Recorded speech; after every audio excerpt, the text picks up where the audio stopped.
we're very excited to have our lecturer this morning. He is a founder, architect, and face of, I guess, one of the most important groups to emerge from these shores in Soul to Soul. And we're very excited to have him here. So won't you please welcome Jazzie B.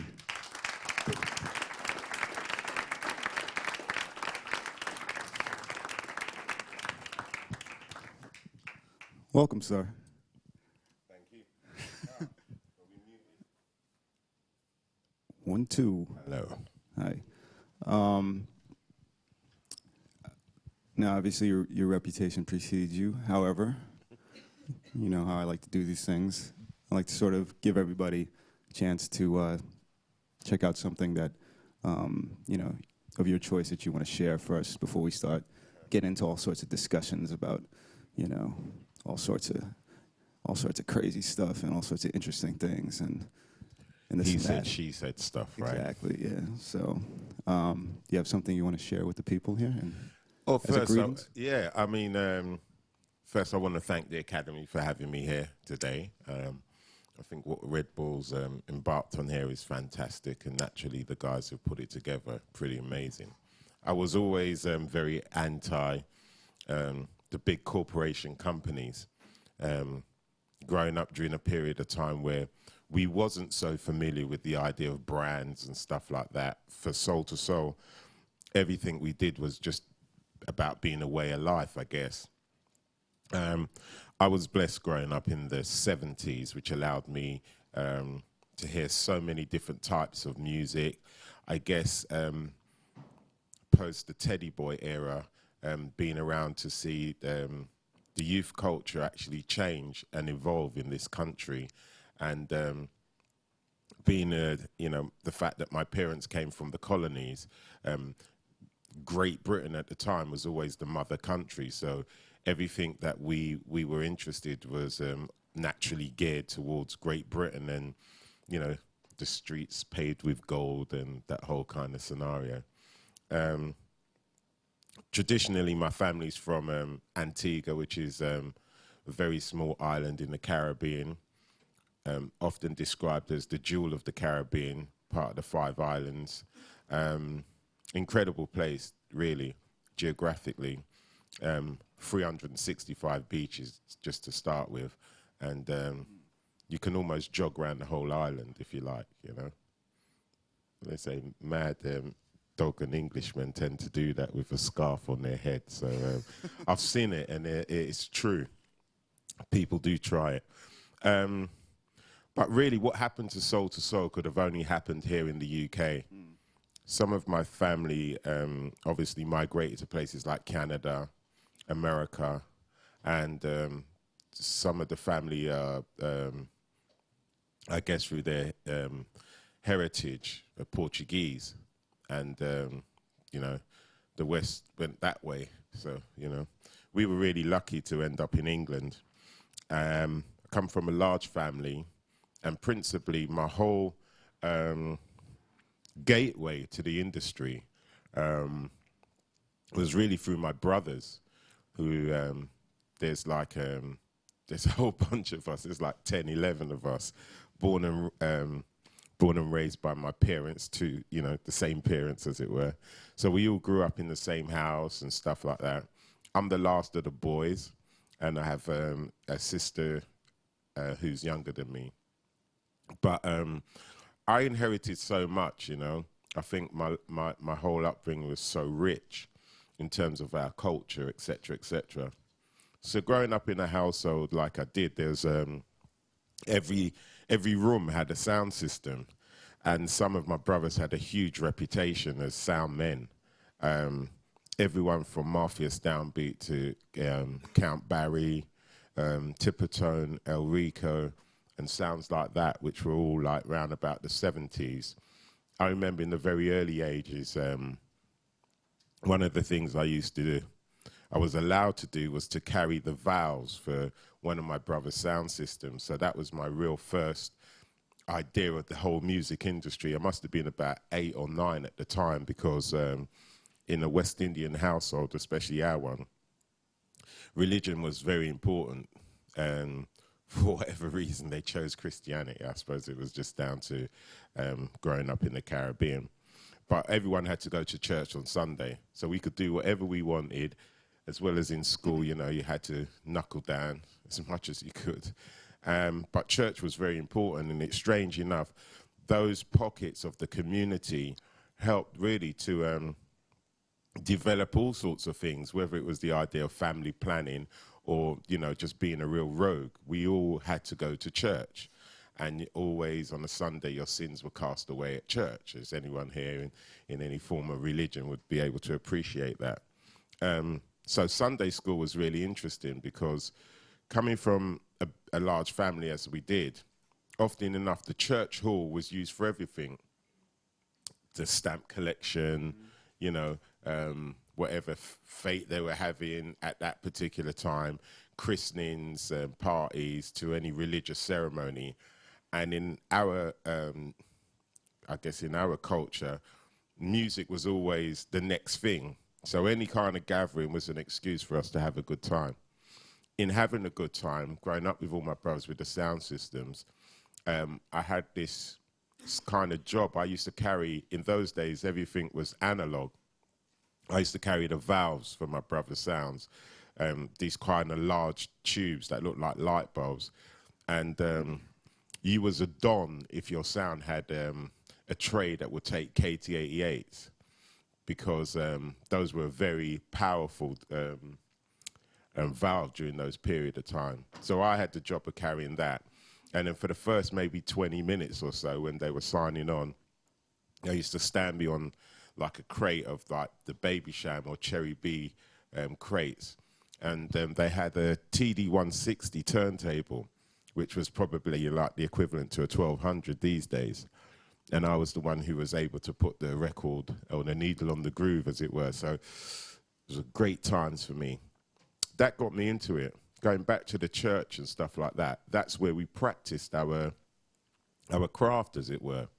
So we had the opportunity to go into the church halls, stringing up your sound system or whatever, and trying to blow up your old tannoys or the speakers that you stole from school, because you used to nick all the tannoys from school and think that they were the ones, you know. Weren't like Genelecs or anything like that, but they sounded pretty decent to us. So that was my real, you know, the gateway into the whole music's industry for me.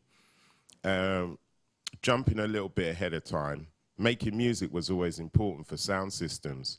And the sound systems always cut dub plates. And a dub plate or acetate or a special, whatever you want to call it, these were records that were made about the sound system, because the sound system was like, obviously, we would probably look at it in the old days like a mobile disco. But for us in the Caribbean, that was our television, it was our radio. That's where you heard what was going on, maybe in your community. You'd have stories from back home from all the DJs. I was a big fan of people like Tapazuki, Big Youth, Iroy, and, you know, those type of MCs. And you'd always hear great stories on these records. There was always a big divide, particularly in Britain, between the idea of a reggae sound system and what they were playing, records from Jamaica, or your own records, being records from England. For us, as Jah Rico in those days, we were traditionally like a reggae sound, but we were into like the one drop, which was much more like a sort of groovy type, a more melodic sort of style of reggae music. And the transition from sort of reggae into soul, as we knew it, was really because we liked the soulful side of reggae. We liked the melodies, we liked the songs, the whole idea of the singers and stuff like that. And even, you know, from the early days of listening to, you know, if anyone's into reggae, people like Barrington Levy and stuff like that, who were more like sing DJs as opposed to just like, you know, just chatters on the mic and stuff. So that style really appealed to us. And in the late or mid 70s, there was a whole shift, particularly in Britain, towards like what we know as lovers rock. And lovers rock is really important in terms of what happened in the evolution of music in this country, because it was probably the first throwback towards anything else we were listening to naturally back in the day, from Tom the Great Sebastian, who was probably the first major sound system in Jamaica, all the way to Duke Reid and Coxsone. A lot of the music that they listened to or they played at their dances was American R&B. So you got to the point where a lot of the guys obviously didn't have the money to travel to America to get the records, and that's why people like Duke Reid became so popular, because he was quite a feisty type of geezer. In actual fact, apparently he was a policeman, so he was always connected with the bad men and stuff like that. So he kind of ran the lawn, as it were. So the fact that he was able to go to America and get all these records, again, made him quite popular. Although you got people like Prince Buster who probably championed Coxsone, because Coxsone was like more like the people sound, as it were. And I guess the whole concept there was about making your own style of music, not mimicking the Americans, which if you look at the thread as I go through, it means a lot, because that's the way Soul to Soul, I guess, we visualize things, where we didn't want to mimic the Americans. So that's the connection, and the initial idea of the style of music would have came in this country was like lovers rock music, because that music was a hybrid of what the Americans were doing. It had the weight of reggae, well, to us it did, but again, in Jamaica, it was always rejected as like, you know, a joke thing, as it were. But that was our style of music. And these are the type of things that help to encourage, you know, I guess sounds like mine, like Soul to Soul and that, to develop and create our own style, because we didn't want to sound like anyone else. Mm-hmm. Just to back up for a quick second, with the sound system, can you sort of explain, you know, how many people are involved, you know, typically, or what sort of hierarchy was involved, or just the organizational aspect of it? The organization aspect of the sound system would have always started off from, obviously, the guy with the money who could buy the equipment. In the old days, you probably had the sound owner, who would usually sit on the corner and you know, make sure that this, you know, was working properly and the crowd was buying the drinks.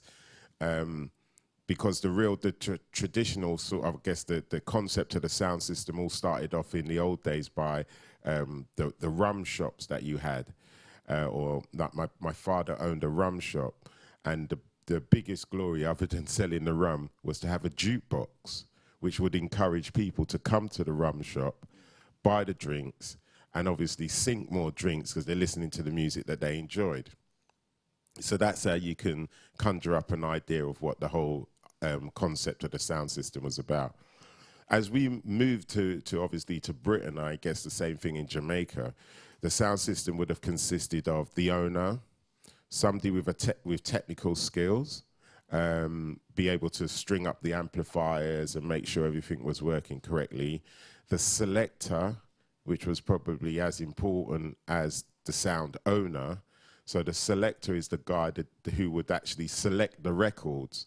Yes, you had the controller. Now, his job was slightly different than the selector. And in the old days, the sound systems used to play with their back towards you, hence my logo. But they would play with their back towards you. So you had the selector who would then select the records. The operator or controller is the one who would play it, because he would control the preamp. So maybe his job was like an engineer. The selector's job could have been like the producer. The manager's job would have been like the record company owner. You had your MCs and singers featuring whoever, yes? So that was the hierarchy of the sound system. You had to have your henchmen, which were the guys who would look after your sound system. Because the sound system is a way of life for us. So it's really important, and that's why I think the industry you know, we mimicked the industry so much because you had to have your henchmen. Some people may look in a modern sense, maybe they could be the lawyers or the managers, but you had to have your guys protecting your sound. And then you would have, you know, the guy who would control the door. And you had to have your box boys or box people. I never really met any box girls.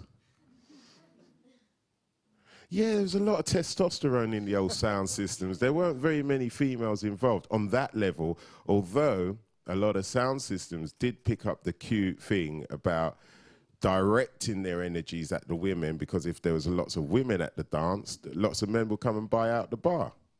So, you know, it's all makes sense. But the most important thing about sound system is that it empowered us in our community, the West Indians.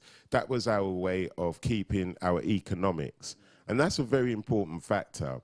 The sound system fed us. It fed the people in the community, whether you were a carpenter or you were selling as a vendor, because the vendors made money when the dance was full.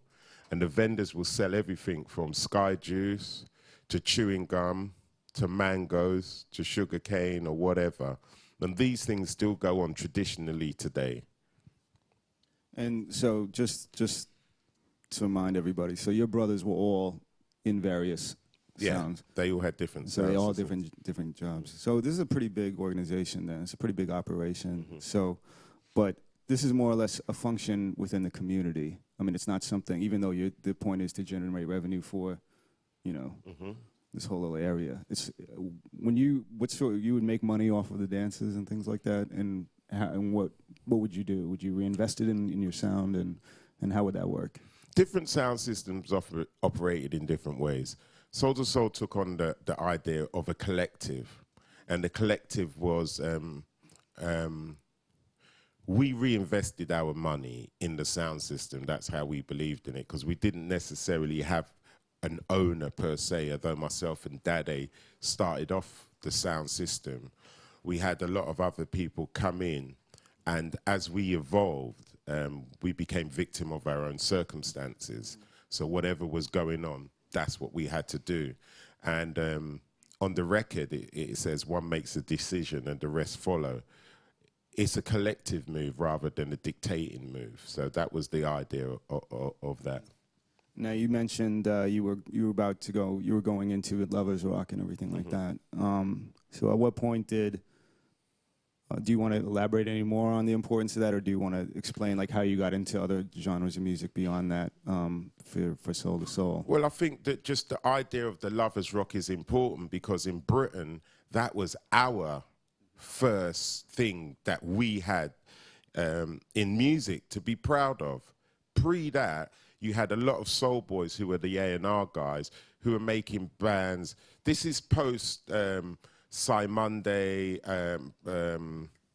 Eddie Grant and the Equals, and you know, it was just before that, because again, a lot of those bands were still mimicking the Americans, but in their own way. Because I don't know if you listen to like Mandrill, any of those sort of things, Cy Monday, Eddie Grant and the Equals, they kind of had a soul thing going with their music. And again, you go into groups who became very popular in England, like Imagination and these type of bands like that, which were for us kind of weird, because the reason why they were weird, because they were so commercial. You wouldn't walk down the street or go to one of our community centres and necessarily hear their music, yes? And this is why the idea of the Lovers Rock is so important. So if you're checking what I'm saying, you've got to be able to keep the idea of the reggae music in the forefront, because a lot of the West Indian kids would have come from a background where they were sharing in that music. And not to say we didn't listen to, you know, country and Western was a stable diet for a lot of the kids growing up, because our parents listened to country and Western. And that was the music that told the stories. And there's even a link there with reggae music, with all the other stuff that we ended up listening to. I was into the Carpenters as much as I was into T-Rex. I mean, at school, I was heavily into David Bowie, into Ziggy Stardust and stuff because of that alter ego what he had. And I guess the idea of that different style of music would have encouraged me to make the sort of music I ended up making. But going back to the sound system flavor, it was a case of a lot of the bands that were being signed and what we would have heard about were all trying to be American. Mm-hmm. They were all trying to be American. So that's when you were talking about Imagination, other UK groups, and that's early 80s-ish sort of time area. Do you want to play something? Yeah, so what I've got here is to move on just a little bit. We're talking about the 80s now, when Soul to Soul sound system became popular. My first idea of making records goes back to my early days of being a T-boy. I worked for Tommy Steele for like 2 years. I became Richard Dodd's assistant. There were two black people who were involved in multi-track studios, in commercial multi-track studios, from 1978 to about 82, and it was a very closed shop. One of the other person, his name was Prince Charles, who ended up being the engineer for Prince and went to Minneapolis, and he worked at Pi Studios. I worked across the road at Nova Studios, and I was the only other black guy who worked in the studios on that level. The reason why I highlight that is because you probably can't imagine if you're that. Some of you guys don't look that young either, but anyway, you probably know from coming up in those days the sort of prejudice that was out there. And the reason for me why that's so significant, because that's about, you know, in terms of what I ended up doing, my culture, and why I'm so into being what I am and who I am. Because when we were coming up, it was a closed door. We couldn't get through into the mainstream, as it were. I ended up taking this job as a T-boy, and really and truly, I was very blessed because I ended up working with some incredible artists, probably some of the best sound engineers in the business during that period of time. And I had the opportunity to go to the cutting rooms because a lot of reggae guys somehow had money to go and cut acetates. And the chiefs, the guys in the white coats, there's all the engineers in those days wore white coats, over at Pi Studios could never understand. We all spoke English, but they couldn't understand what these black guys were saying. So they'd send me over there to fucking translate. And this is in England, not that long ago, you know? But what was cool about that, we always have to take a positive from the negative. From there, I learned about how the cutting rooms worked, and the whole idea about cutting your own dub plates, because these were massive sound men at the time. Mombasa was coming in there, all the way from Birmingham. You know, big sounds. There was a really massive sound from South London. God, he had a lot of money. I can't remember his name. He was huge because he would cut like 8 acetates in like about 4 hours, and that was in one session. How much would that cost? I'm telling you, they used to rinse you out in them days. So they were the only ones with the Neumann cutting machines in them days, yes? You're probably talking about, in the early days, about maybe 50, 80 pounds a session, which probably would have been the equivalent to a few £100 nowadays. And you're talking about a sound. It was £2 to get in a dance, you know what I mean? So they had a lot of money. So anyway, I ended up being in situations where I was doing this translation. And that was the first idea when I saw somebody bring in a 1/4-inch tape, and the engineer would set it up, you know, on the machines, and then, you know, play the thing, and it would go from here to a record. And I was like, fuck, that's a dub plate. And if anyone smelled acetates from Transco when it first comes, got a kind of interesting smell, a little bit like oxide, but it's a smell that stays with you. My engineers used to describe the smell as death, but for us it was life. You know, that was the birth of whatever you were doing. So moving along slightly, as a soundman, you cut your dub plates, yeah? And as Soul to Soul, we were a young sound, and we used to make mixed cassettes. Everyone remembers cassettes. Does anyone remember 8-track cartridges? Yeah, look at that. Keeping it real. So, you know, we used to make our stuff on these things. And then because I was in the cutting rooms, one day, everyone's familiar with Trevor Nelson. He used to have a sound called Trevor Mad Hatters. They were called the Mad Hatters from East London. We were from North London. We travelled everywhere. And ended up befriending each other and becoming good friends. He used to work for a company called M&D. He used to distribute records. That's how I got into bootlegging. Because all the times Soul to Soul as a sound system used to play out, we used to bootleg records. We would make these mixtapes. Our mixtapes became so popular in our dances that I cut a dub plate. In cutting the dub plate, because we used to do the bootlegging, we pressed the dub plate. And I met somebody on Saturday at the ICA, the talk I was doing there, who fucking owned some of the records. He went out and bought them. So what's quite amazing was the fact that it still lives on today. So now we have these things called mashups and stuff like that, which we're all familiar with. I'm going to take you back to the year about 1983, 84. And we used to make our own mixtapes. In the mixtapes, this is an example of what we used to do. And this is what ended up being called Rare Groove and stuff like that. It's a record what we made. We didn't pay any royalties. There was no sampling. There was nothing. This is done with 3 turntables. And if anyone as a DJ would remember the Bozak mixer, it was done. And I mean, that cost us a lot of money. It was my pride and joy. Someone nicked it as well. Can you handle that? But this is what the sort of things we used to make back in the 80s. London, very black and white, cobbled news, everyone wearing these funny jackets, Dr. Martens. All the white guys used to have a lot of grease in their hair, like, you know, teddy boys, sort of thing like.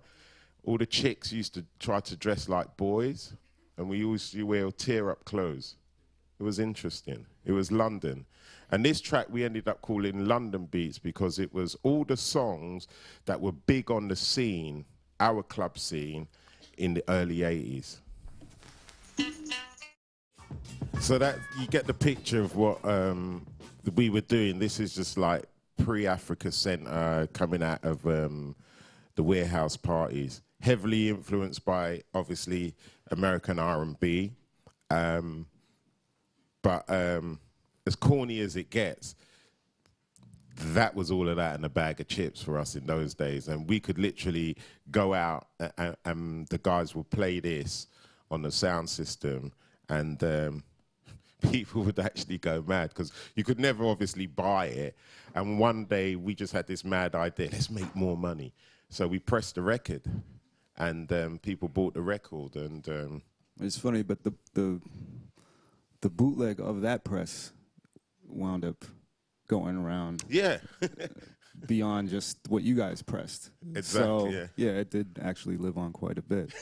You know, I'm curious to know, outside of the sound system culture, you know, with DJs and clubs in London, you know, how did you get exposed to other, you know, other American records, other different types of, you know, rare grooves or jazz funk or things like that? Because these things all became a part of you know, what you played.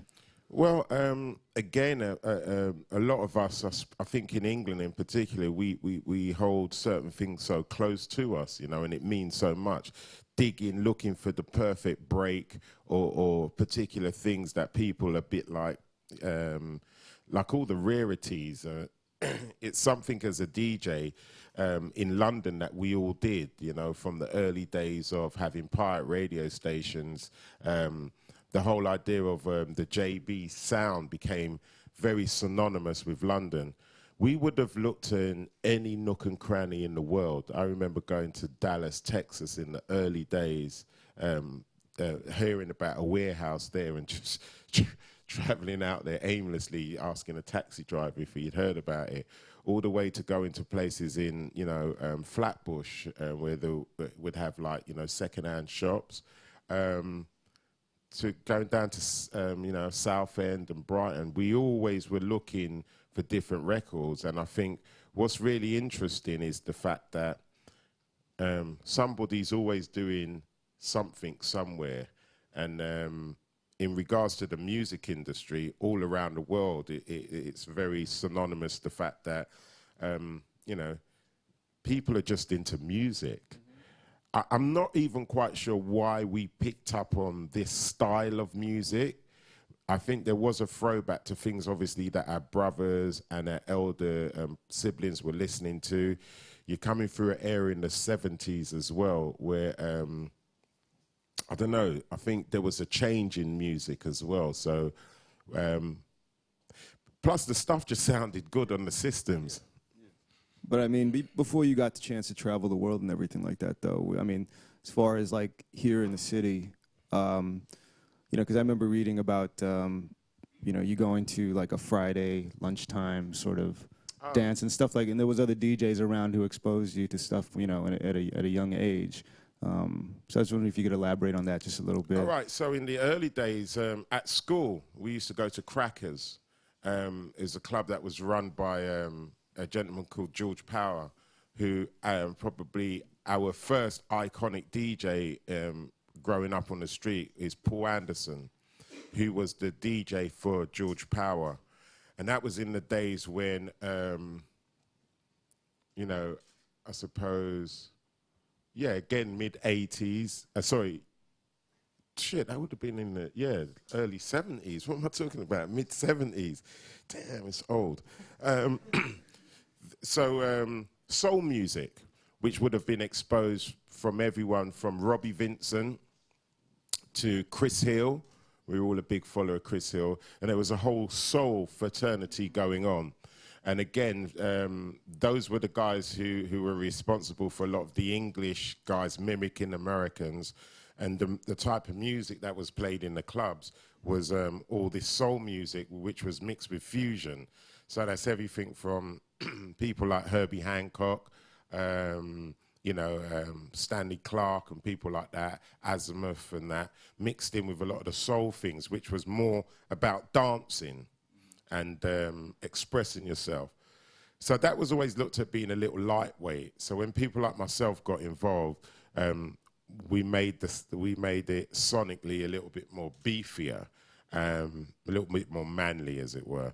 And we were really exposed to those early DJs, you know. You would have had Greg Edwards, who would have been a firm follower of people like that as well. So they would have really influenced that sort of sound, as it were, with the soul stuff. And then we would have picked it up and adapted our own style of it. So, you know, was it controversial to move into soul with the sound system? As opposed to Jamaican music? Oh, definitely, without a doubt. Although some of the early big Jamaican DJs were obviously playing the American sound.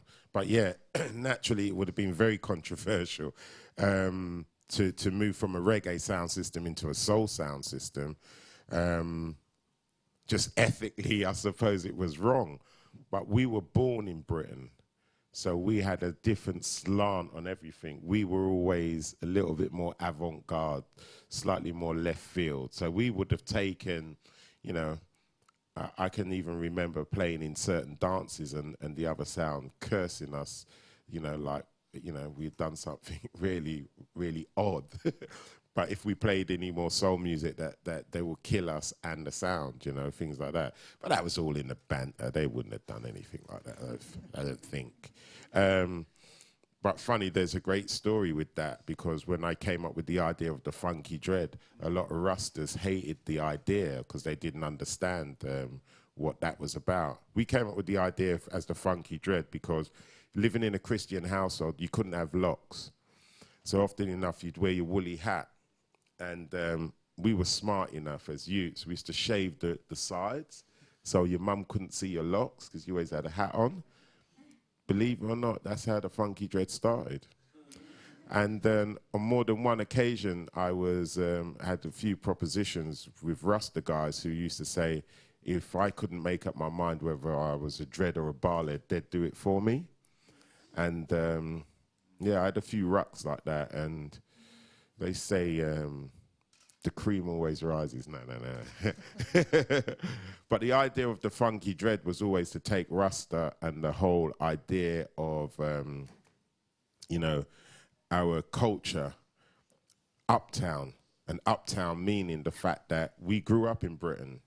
I've been to a few Rasta camps and stuff like that, even back home with our 12 tribes and stuff like that. And trust me, I couldn't hack it. Whether it was a mosquito or eating food with no salt, you know, it was fucking hard, man. So the idea of being a funky dread was a mishmash of living in the West and trying to take all the cultural things that we were accustomed to with the roots of, you know, the Marcus Garveys, the Paul Bogles, and all of our traditions. We kind of made our own mashup of the idea of our religion. And we came up with a motto: a happy face, a thumping bass for a loving race. That was the idea of the funky dread. Some of the Rastas love it now, but back in the day, trust me, nah. So, at what point did you did Soul to Soul as a sound system really start to make some noise, leading into the recordings? It would have been like we were selling clothes. Because the idea of the fashion side of it was so important, because it was like punk was huge in the 70s, and it was probably the first sort of movement of the youths, like I said, since the Teddy Boys came around. And there was a few black guys who were involved in the punk scene. And what was interesting, I was exposed to an incredible guy called John Moore and Ray Petrie, and I was brought in to a lot of the warehouse things to bring the props in, which were the sound systems, because a lot of the gay guys at the time, they were into, like, I guess, strapping black guys with locks and stuff. I didn't realize this until later, by the way, all right? So don't get me wrong. But they used to have us set up our sound systems and stuff like that.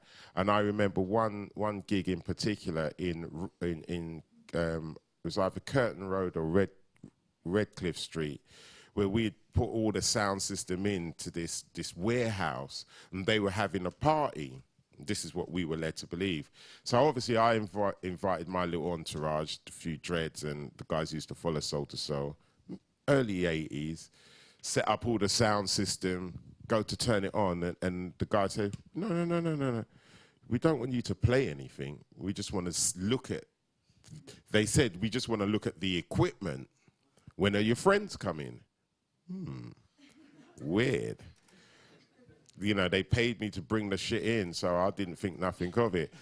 Brought all my mates down, and we were just milling around the sound, and everyone saying, when are you going to sign on? And you had all these guys looking at us in a funny way, and we were just thinking, what the fuck?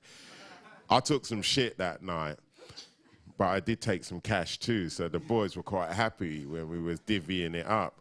And what happened, we got invited to do it again with John, and John was a shoe designer.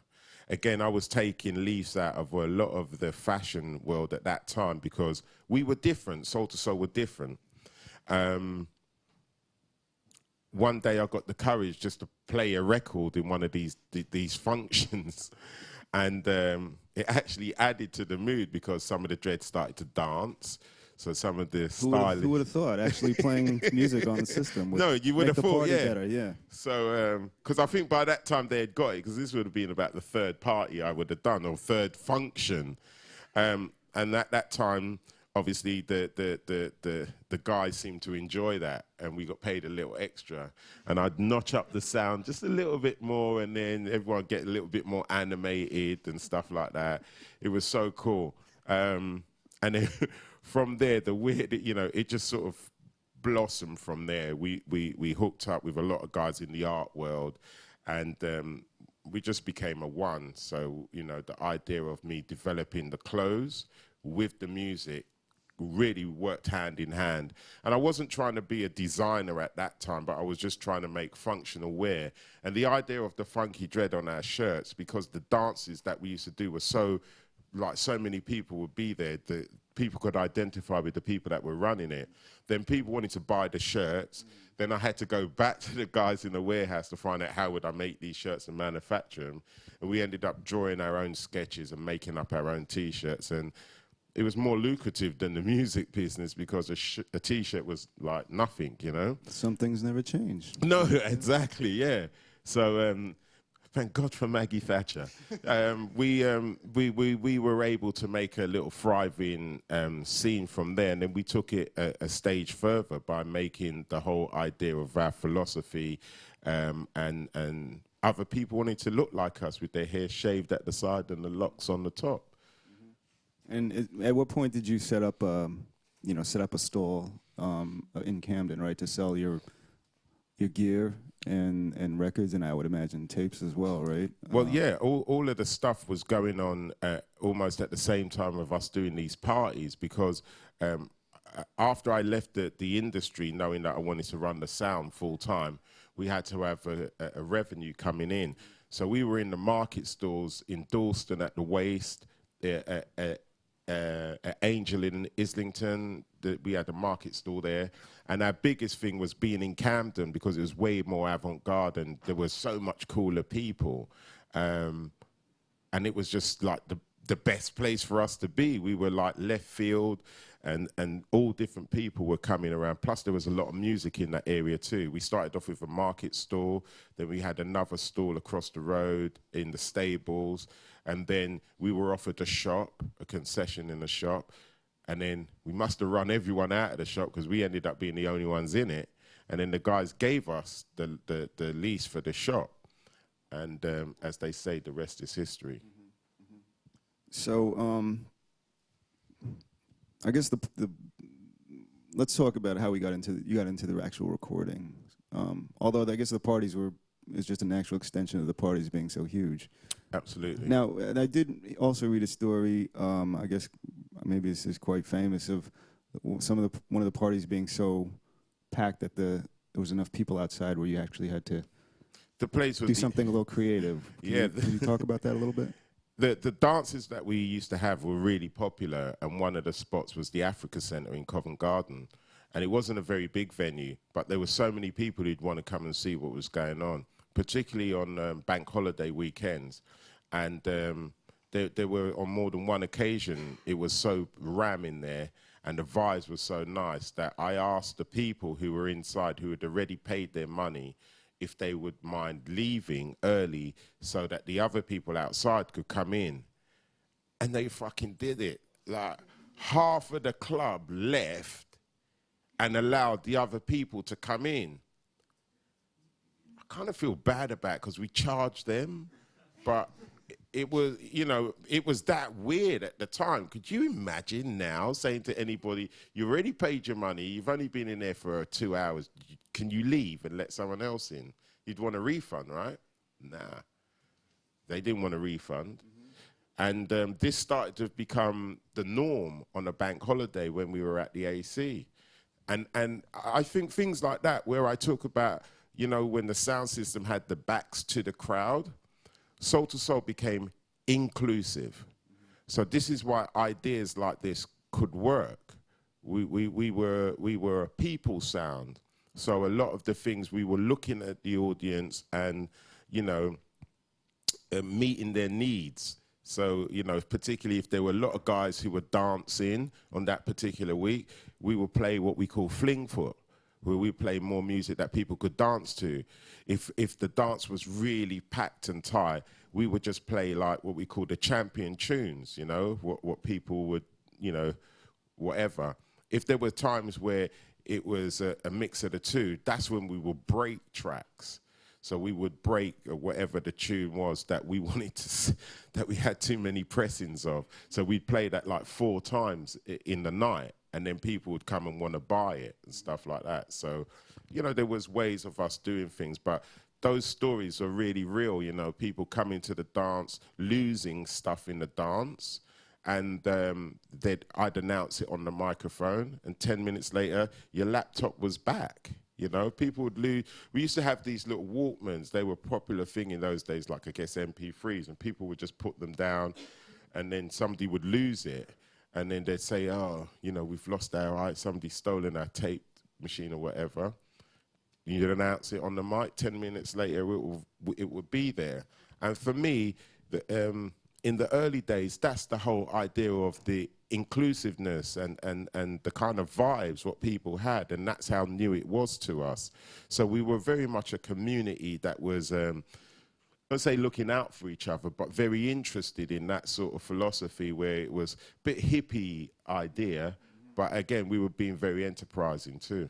So was that the apex of that sense of community at the Africa Center when you were doing the things there? And explain, I guess, a little bit about what that Africa Center is. And yeah, I mean, we often described Africa Center as the center of the world because it was a backlash towards all the warehouse parties as well, and particularly the type of music that we were playing, the type of people that would come in there. That was everybody who it was a real scene. It was a scene, and from a scene is where the music, the styles would thrive from. I mean, now you have it with dubstep. It's a scene. You had the same thing with jungle or drum and bass. It was a scene. And but the place itself was a cultural center. Yeah, it wasn't a club, right? No, the Africa Center was actually a refugee place. It was, strangely enough, supported by the church. It was a refugee. If you look up the Africa Center, and you'll find out it's a place that was done by as for refugees to come and mingle, and there was a calabash center with sell food and a lot of artwork and stuff like that. It's in the middle of town as well, so it's a really interesting place. So for anything of the ideas that we were doing, it was a really suitable venue for everything. So we got away with literally murder in there. How did they come to allow you guys to do your thing there, or how did that happen then? Because that seems kind of unusual. Were they doing other musical events, or was that a new thing for them? I think at that time they used to hire the hall out, and like most places like that, you know, they'd run out of money from the Arts Council or whatever, so they needed to generate other income. You know, we were kind of like enterprising young men as well. We'd knock on a lot of doors, so we had probably somebody who was, you know, as well as having the keys to a lockup or a warehouse, obviously was involved here and put two and two together. So we went down there, and I think our rent used to be like £10 or something, you know, to rent the whole place. We'd have the bar and everything. So it was just like, it was like a sussa party, like a shebeens, you know, and that's how we ran it. And I guess, so then at what point did you get into the actual recordings? Because it's around this time, right? Or am I skipping something, or is that? No, because we were cutting the Dubplates, because we are a sound system, so you made your own specials. The first special what we made on the soul scene was the backing track to Fair Play. Now, that backing track originally, we used to mix Martin Luther King's speech on there, so the tune was actually called I Had a Dream. I don't know why it was never really recorded, but I haven't found any, you know, in looking for the shit to bring to you today, I couldn't find any of the recordings. And we used to record some of the sessions at Africa Center, and unfortunately I couldn't find anything, but you'd have to go with my word until someone else comes up with the goods. But basically, similar thing like to this mix thing I played you, and we just mixed the speech over it. Now, at the time at the Africa Center, we had a lot of singers and MCs. Rose Windross was an actual dancer. She used to come down and as we would call it, fling foot. You know, she was like a crazy dancer at the time. And somehow she got the mic and she just started to voice something. It's as simple as that. Shit, she sounded great. Took her into a studio, recorded her vocals, re-licked the whole track. And everybody was involved on that song. Andrew Levy from the Brand New Heavies, I remember playing on it. Marco from Young Disciples played something on it. Crispin Spry played something on it. We'd done it at a studio in Harrow called Addis Ababa Studios, Tony Addis and all those guys. No Smoke, you know, he had that record out. It was a real sense of the community, you know. Myself and Nelly. Nelly had a sound in Bristol called the Wild Bunch. We had our sound. We were all together. It was a whole kind of collective, even at that stage. Do you want to play a little bit of Fair Play, or rock the video? Or all right, yeah. What I did, I brought the video of Fair Play. Just to give you a snapshot of how London looked at that particular time. and what was going on. This is Rose Windross, and there's even a snap of how we used to dress, and the Africa Centre as well. It's funny just looking at a snapshot of that. Everyone looks so camp, but yeah, we were even dressing weird in those days. But that would just give you a little idea of how the whole scene looked and what it was about for us. And I think that's a really, like, you know, the best sort of snapshot you're really going to get, other than being, you know, somebody's filmed something in a dance, and we probably couldn't afford to have that sort of thing in those days. So then, how did you actually cut this as a 12, correct? Yeah. And then at what point did you start talking to labels, to Virgin and other people? Well, fortunately enough, because the sound, the dances, what we were doing was so popular, you had A&R men in those days who really were interested in the artist's repertoire. They came and developed artists. They went out, they did the whole thing, you know, standing in the cold room, being abused and stuff like that. It was real artistic days.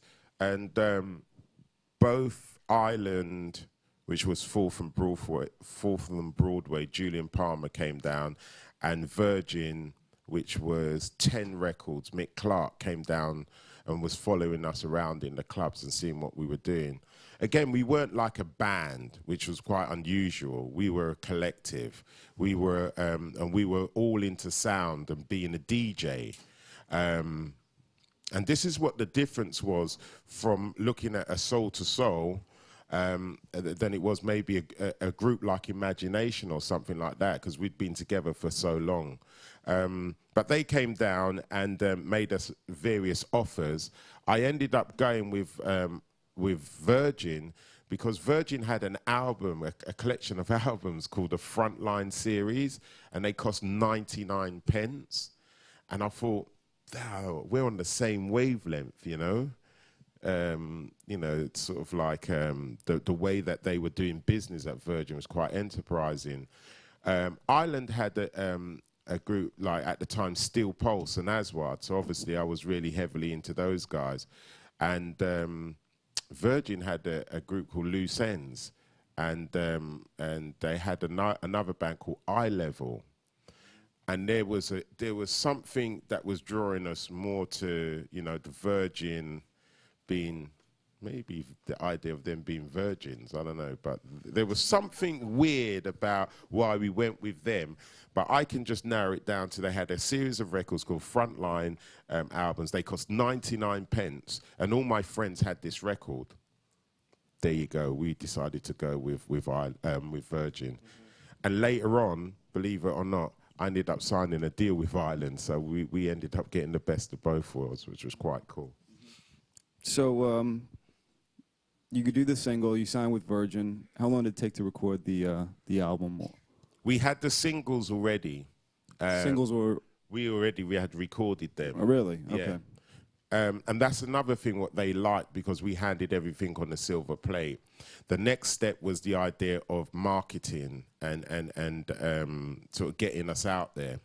We had a big following, so the record company as a subsidiary label didn't have a problem with us, you know, which would have been, you know, we had a few shows on these big radio stations and stuff, so we was always filling that gap. And the next stage was the marketing. And because we had the clothes, we had the philosophy, we had the hairstyle, we were very, what we thought at the time was a very marketable setup. And strangely enough, when we got into the labels, we were offered a single deal, 2 singles, and an album. When we signed the first single deal, they gave us the album deal straight away. But what was really weird, when it came to the marketing, no one could market Soul to Soul. And at that time, it was quite shocking to us, because we felt we'd done such a great job on the street. And this is an interesting point to anybody who's making music. I think it's even more difficult now. But when Soul to Soul came along, you couldn't really get a black person on the front of a magazine. You couldn't even get us TV. I mean, at that time, we didn't have, maybe Channel 4 was just born, and we were just about to get something on there, but we couldn't get any television. We just about got radio. We got no magazines, no real interest from the press or anything. I can't answer the question why, but I do know on our second record, which was Keep On Moving, we were offered an opportunity to go and do a TV appearance. We had actually turned up at the studio to do the TV appearance, and I really believe in my heart, the floor manager and whoever was running the show just got frightened because we were all black. As weird as it sounds in 2010, it's a serious thing because I don't know, just couldn't handle the fact if maybe they didn't have enough blue gels or I don't know, something was wrong with the lens on the camera, but it was a drama.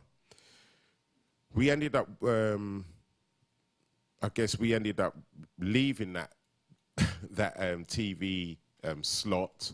I don't know how it came about, but we didn't get filmed. But the next record, which was Back to Life, was huge.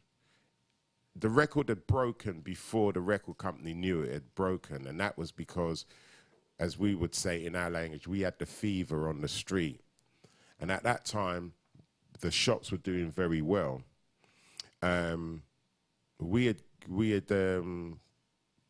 We were what they would call, you know, like you would get a bullet when you go onto the charts in them days. You would like, a lot of the stations were playing your record, but you wasn't actually charted or whatever. And we were offered to do Top of the Pops. When we went to do Top of the Pops, they said that we had to mime, and Karen didn't want to mime. She wanted to sing live.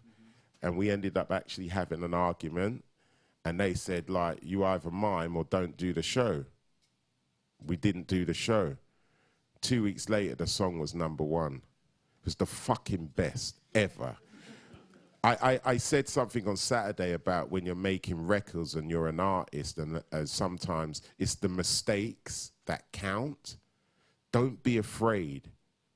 Don't be afraid to do what you believe in, because the beauty of this industry, there are no rules. The rules we make up as we go along. So for anybody as a budding artist, however weird you think you are, there's someone weirder, you know? Forever wrong you think you are, it's just about having, you know, balls, or just having, you know, just the belief in what you're doing. We believed in ourselves that much, we walked away from Top of the Pops. Now, could you imagine what the record company were thinking? Like, what the fuck? You know, it was just like, it was really a drama. I mean, we bowled out there, like, just so, like, we didn't care about anything. Because, see, it wasn't about us being this, like, we weren't, like, wanting to be a band, you know? Soul to Soul was like about this collective thing. It was about our way of life. This was our idea of what we wanted to portray. Again, in those days, it was very early, so they didn't really understand. I remember when we had our press day, we had a whole list of press to do. There was no photographers.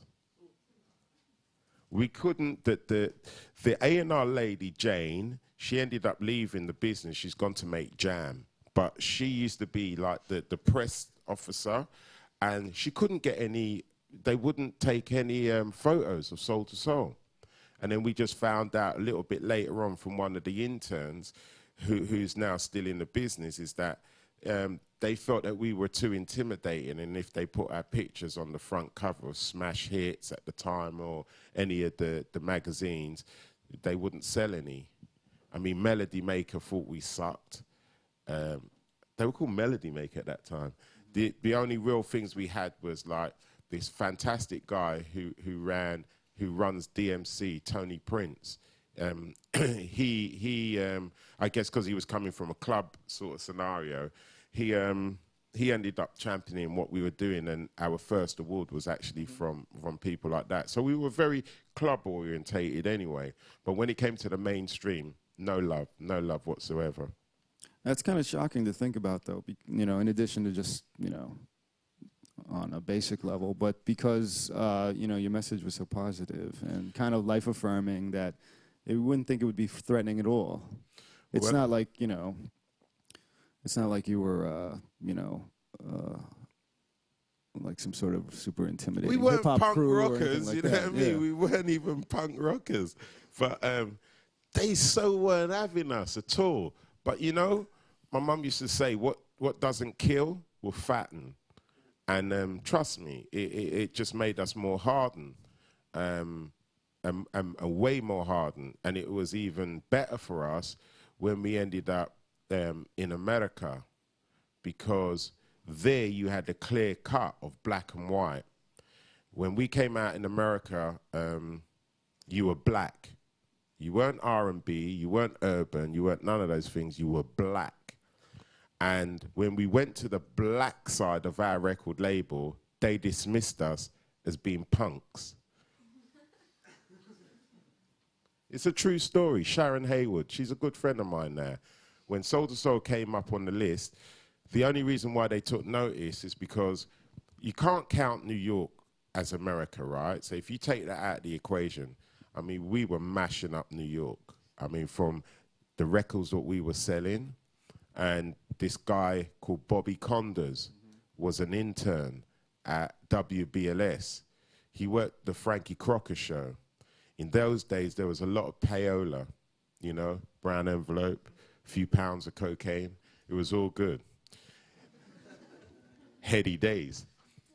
It turned out that Bobby had recorded or copied a version of a record that I had sent in, knowing that I was going to be able to get on Frankie Crocker's show because of my connections with people like Timmy Regisford and Bill Underwood and those kind of guys. Bobby was working as an intern on Frankie Crocker's show. Frankie had the biggest show in America at the time on WBLS, the Drive Time show. And massive. I mean, he had, this guy was huge. And in America, there's all different stations, and it's almost like per street, you know, there's so many different stations that you cross over to. But basically, you have the black stations, then you had the college radio stations, then you had something between the crossover, between, let's say, urban radio or black radio and crossover. That was kind Like of top 40 type stations, yeah. And then we got picked up by this guy, Casey Kasem, who fucking owned every station in America. And what ended up if you get your record played on Casey Kasem's show, it was a syndicated show that he'd have what they call the Midwest. That's real America. That's where, when you sell records, you sell them in the Midwest. So we were so massive on the scene, and we appealed to the B-boys, as well as we did to, let's say, guys who were just into soul music. A lot of Americans thought this was American music, but they couldn't quite put their finger on it. There's not a sound like that at that time that you could line us up with, but it crossed, you know, like the cracks. We were like polyfiller. We filled the cracks, you know, and we were flexible as well. So, you know, it was an incredible thing for Soul II Soul.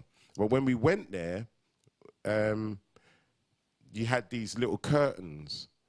We come into the room, and the white side was there. You had something in the middle, and then the black department was where the chair was, and it had a little curtain around it. That was it, straight up. And when we came into the thing, we were waiting in the foyer, and all the black people kept walking past us, and all the white people were trying to talk to us. So the black Americans took us for punks. They thought we were punk rockers. We had this weird hairdo, we had these funny clothes on, with a weird accent. What the fuck? Are they joking? Back in those days, I don't even think most of America knew black people existed in Britain. You know, which is the weird thing, going back to when you was asking about, you know, how would, you know, all the rest of the world was into different types of music. Well, we took this snapshot from everywhere, so we were really a multicultural thing going on anyway. When we went to America, my album was called Club Classics Volume 1, but the only record, what they knew at the time on the crossover circuit, was Keep On Moving.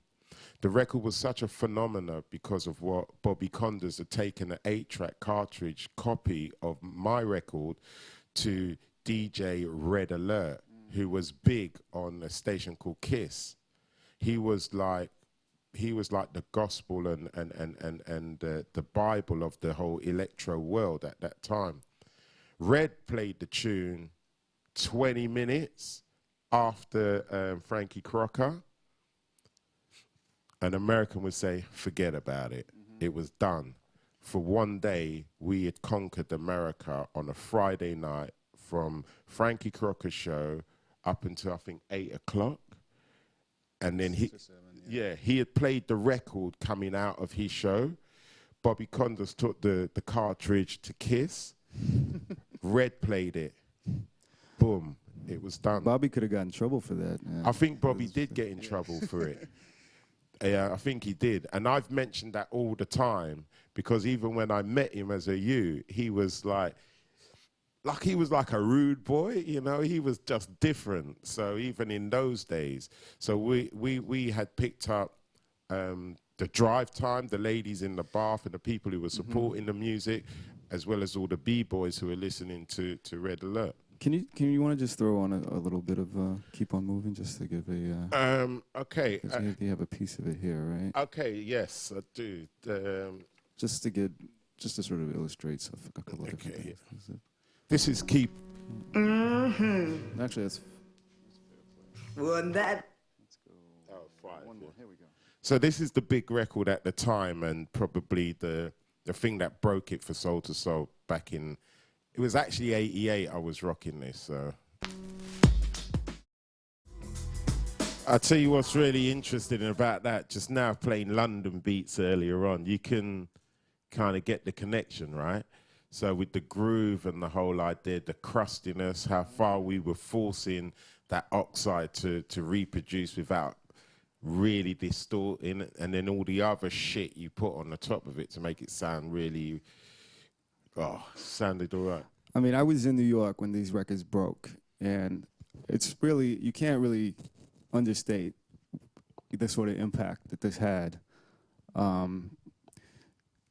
I think just from hearing this mix of it, the 12 mix, it's like you had basically a hip-hop drum track, which some people might recognize from Graham Central Station or Biz Markie, Picking Boogers. Anybody know that record? It's a Marley Marl record, produced record. And so you kind of had this grimy foundation and this very celestial vocal with this kind of eerie dub quality to how it drops.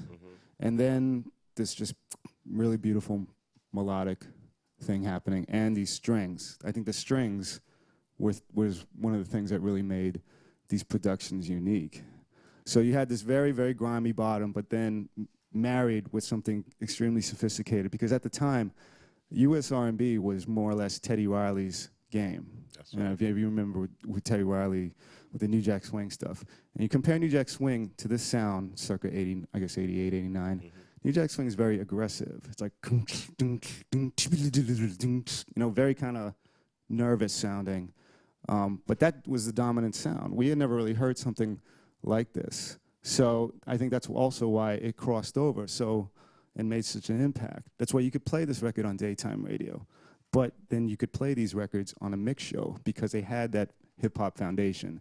You would hear, I wouldn't say with this record, but a better example is Back to Life, which was, I guess, a bigger record for you anyways. But, I mean, I was playing for Garrett the other day in the office from Marley Marl's In Control radio show, which was a nighttime hip-hop mix on WBLS from '89.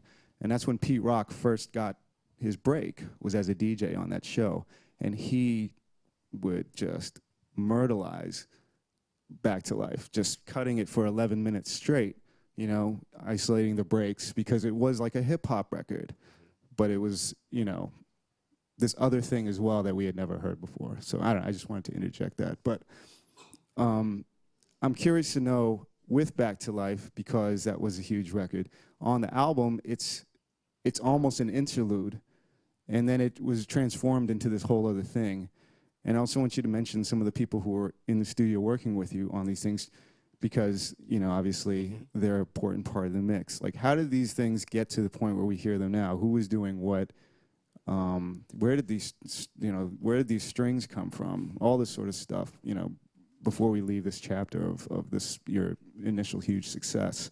I mean, the first thing is that all the guys that were involved, Nelly Hooper, Howie Bernstein, Dolby, Mark, Toby, all the engineers, Arabella Rodriguez, Hans Zimmer, nicking the time at his place, using all of his shit.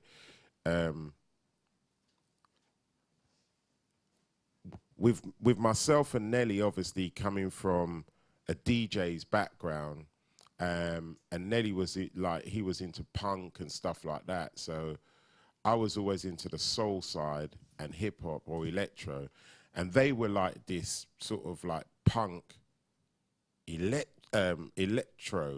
Well, I mean, it's hip hop now, but you know, the stuff that they were playing was just like really like dirty, really slow beats and stuff like that, where we were like everything from, you know, Barry White, Gene Page to like, you know, some,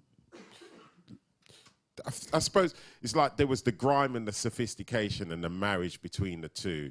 Everybody's ideas of what we wanted to hear reproduced in terms of, you know, from a studio point of view and a production point of view, we all had kind of clear ideas, because Soul to Soul sound system within itself was so specific sonically. I mean, everybody else used scoop bins. We reversed the matter. We had these what we call hexagonal bins, where we had the speaker out front, and we actually used to use the ports as the main thrust of it all. I mean, now they use folded bins and got very sophisticated with it.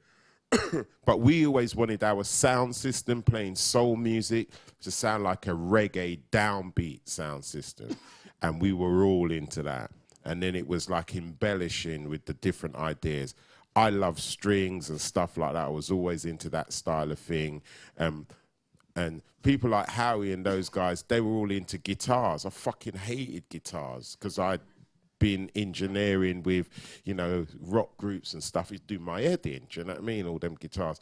So we changed the idea for the guitars to using the strings, and then, you know, we used to spend a lot of time in Hans Zimmer's place at Lily Yard, and he had these walls of sort of like keyboard effects and Moogs and different modules stuff. So we were coming up with mistakes because we didn't know what the hell we were doing. So we were whacking these Moog envelopes and, you know, playing about with the sounds, and the speakers were going really mad one minute, and then they'd push out a different sound. So it was this mishmash of all these different energies put together. The most important, or the most interesting thing about this sound as well, it was a groove-led thing, and we always were into that what we called make the song breathe. So there was space. Was when you listen to the American sound, it was this aggression and all these sort of synthetic sounds, and we just was into tannoys, warm, downbeat sounds, you know. And again, which is why in the beginning I said it could have only happened in Britain, because of the way we had taken the whole idea of electronics and where we were going with the sound to another level, and not so sophisticated, as it were. But when the next record was made after Keep On Moving, Success, we had already made the song However Do You Want Me, which was like our interlude or our prelude. Now, in the old days, when you, as a DJ, you bought a record, you play it from the top and it play all the way through. There'll be a point on that record, track 8 or track 7, that would make you want to listen to the record again. That was the idea of the a cappella on Back to Life. Excuse me, However Do You Want Me? Because they are two different songs. The Americans were so fucking up their ass, yeah? They didn't get it. They weren't interested in getting it. They'd sold 250,000 records through these big record chain, right? Because Warner Brothers was the distributor at the time. Do you know they had 200 and something returns because they couldn't hear Back to Life on the record? The version that everyone knew from the radio. Yeah, because people were cutting up the a cappella going into Jazzie's Groove. There was about an 8-bar section on Jazzie's Groove. See, However Do You Want Me, Jazzie's Groove, summed up the life of Soul to Soul. So when you listen to the whole record from Feel Free all the way through Happiness, African Dance and all that lot, it's telling a story. When it comes to However Do You Want Me, that was the bit which would make you listen like how you listen country and western, like how you listen a story. Going into Jazzie's Groove, which was actually acting out what we were about and stuff. And trust me, America even took that as a record. So they released Jazzie's Groove and Britain didn't release it because the whole thing with the B-boys loving that track. But commercial America or radio didn't get it. So what they did, they edited out, okay, However Do You Want Me, and they put in Back to Life, and we had to approve the edit for the record. When the record went back, it actually ended up selling twice the amount because it had the Back to Life on it, when our idea really was to keep selling the record as a whole, yes? And then the single was something that, because of the club world, would have made a lot of sense. So when you put the whole package together, that's how it would have worked for us. But they just didn't get it that way. To be honest with you, by that time I was knackered, do you know what I mean? I was a little bit, I suppose, up my arse by that time because of the success in America. And America, for some weird reason, embraced us. And when we went back home, they had forgotten about us. And it was really weird because when that record went gold, I don't think England believed that the record went gold, because gold was gold in America. And, you know, if you sold 1 million records, you sold 1 million records. You sold 100,000 records. So here it was half. So you got these plaques, but they weren't really like gold or platinum. They had, you know, Virgin went, Soul to Soul went 3 times platinum in the first year when we went back on tour in America. And they called the album Soul to Soul, Keep On Moving. They so didn't get it. The Pantone color on the record wasn't even gold anymore. It was like brown or brass or something like that. But the record has just gone so mad. And they made a CD copy of it. The first place it sold in a shop called Sam Goody. And it was in a packet, like about this big, this long packet. So, yeah, so it could go into the shelves. The record had done so well, they asked us to come over again. I just kept going over to America, and I felt like I had a green card because I was walking in and out the city, like, you know, it was just incredible. And then we toured America. Everybody came on tour. And then we ended up being nominated out in America. And I think me, Nelly, Howie, and Dolby were doing remixes at the time when we won the Grammys, because we didn't even know, you know, what the Grammys was or anything like that. And we were doing a song for, I think we were doing Ghetto Heaven, Family Stands at the time.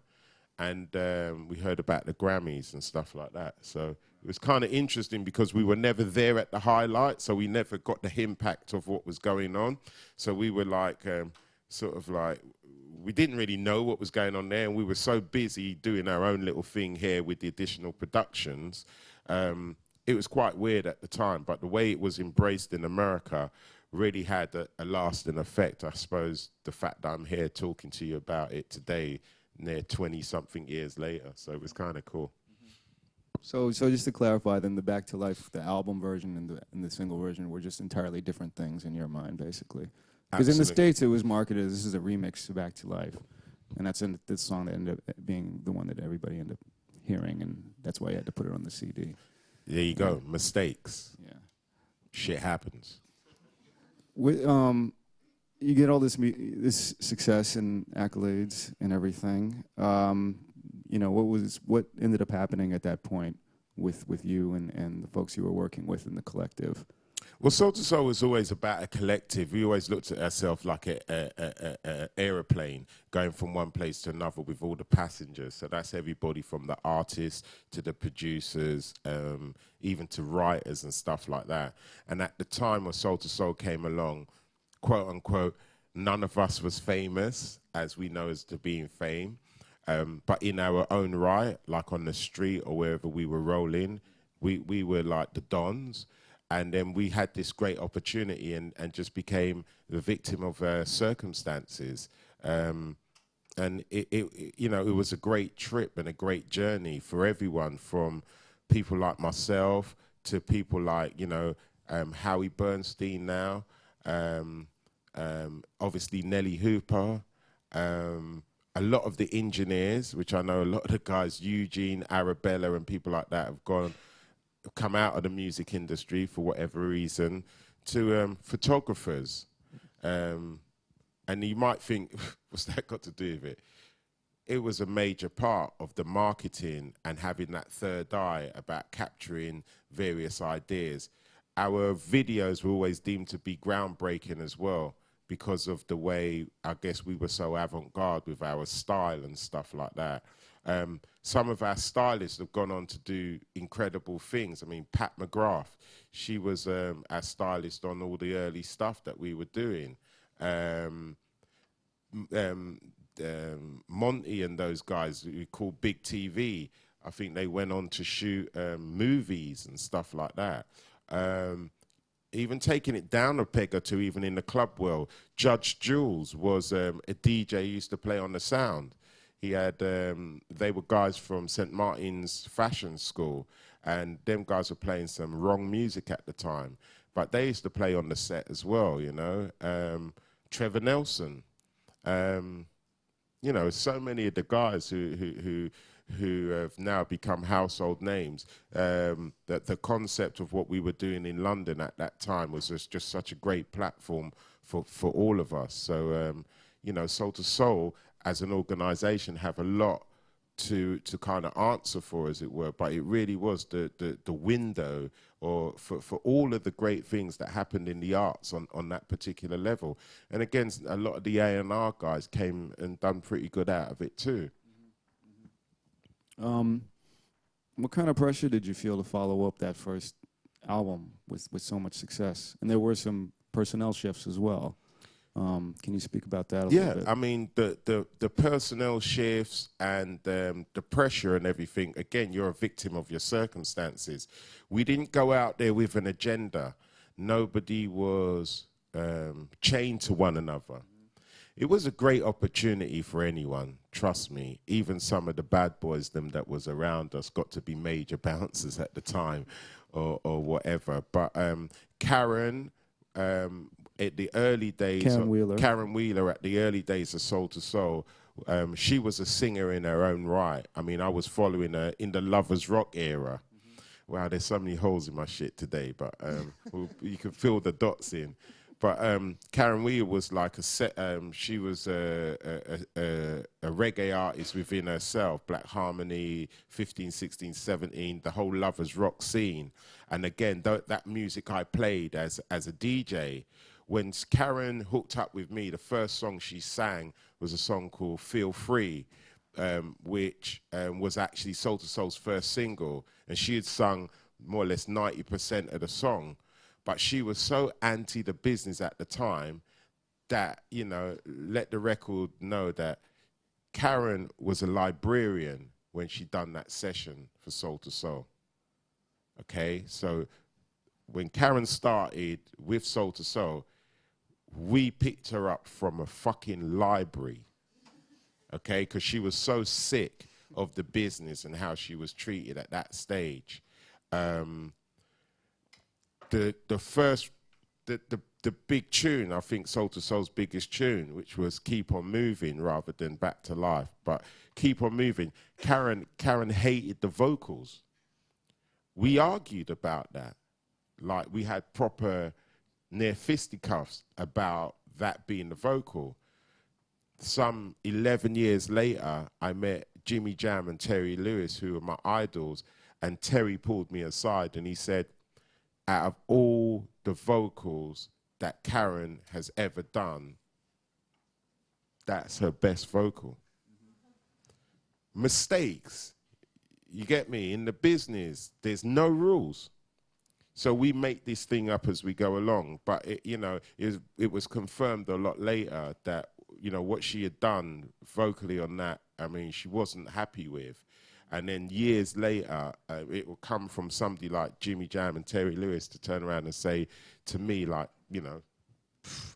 whatever you done to get that, that was all of that. There's loads of other things that happened during the pressure. Karen went off, quite rightly so, to pursue her own solo career. And everyone does their thing a little way different. Nelly was always into kind of fashion and other things, and hated the media and all the attention that would bring. So at the time when we actually ended up having a company, a production company, that for us done. Sometimes when you make a record or you get successful on one thing, you're tarred with that brush and you can't move from it. So no matter what you try to do, everybody wanted a Back to Life or a Keep On Moving, which ended up being a thorn in everybody's side. And that's from Nelly, who ended up working with Madonna and other people like that, which was a real kind of commercial end. And I don't think, Nels would have been, if he had the chance to rewrite it, maybe he would have done it a little different, because there's no coming back when you go into that area. To even guys like Simon Law, which we named the Funky Ginger, he's a keyboard player. And actually, Simon's a drummer. He was actually a drummer. He went on to do other interesting things, but wore this chain because he had got the accolade, and it was really weird. And I know it's going to sound strange, but sometimes the guys didn't even want their shit out there because they had looked back and seen, you could be over in a matter of days after you came out with something like how we did. But we ended up making up a production company and producing records, or what we called remixing stuff, or recreating stuff. We worked with everyone from Sinead O'Connor, Ziggy Marley, Fania, James Brown, Tina Marie, who I was her biggest fan, to all other bands and people who were not known at the time. We did some work for, our first international gig we did was actually for, Russell Simmons, Alison Williams. Her first gold record was a remix that we had done. And there was, that was the type of trend at the time in the late 80s, because what had happened with Keep On Moving and stuff, it had just broken, I guess, so many barriers. I mean, do you think that, in some respects, it was a hard thing? I guess it was in some respects a hard thing to match that success in the States, primarily because in the States we are all about, oh, well, this is the person who sings the song. It's kind of an abstract concept for us as far as like a sound system. Even though you say, okay, we're a sound system on the first record and stuff like that. I mean, I don't think that would ever sink into regular people who are buying the record and just know the songs. It's a very abstract sort of thing to try to translate unless you're of that background and culture. We just know of, okay, this is the singer, this is the song, this is the person who's in the group. Obviously, you were in the forefront of that. But do you think that was an obstacle as far as like translating it to certain audiences? It's funny, so many things I can think about in retrospect and now, you know, when you're asked these questions. But I have to be honest with you. You see, when we first come out, we just wanted to be the biggest sound system in the world. It had fuck all to do with any shows, any performances, anything. It was nothing to do with any of that. No one was even interested. We were, as far as we were concerned, we were famous in Camden. That was it. You know, when we got to play at the Mars Club in New York, you know, they booked us as DJs. When we went to Japan on the cultural exchange, it was Soul to Soul and the London Posse. Nelly was out there making films. He was a Nelly was Spielberg. We were all chancers. We were all just trying a thing. And where we come into it, we just wanted to be the biggest sound system in the world. That was it. It wasn't about the stage show. It wasn't about half the other things. We ended up being a victim of our own circumstances. And some of the mistakes that were made ended up being, let's say, profitable mistakes. Because we were so sure America knew what they were doing. That was the most conservative turf we walked into.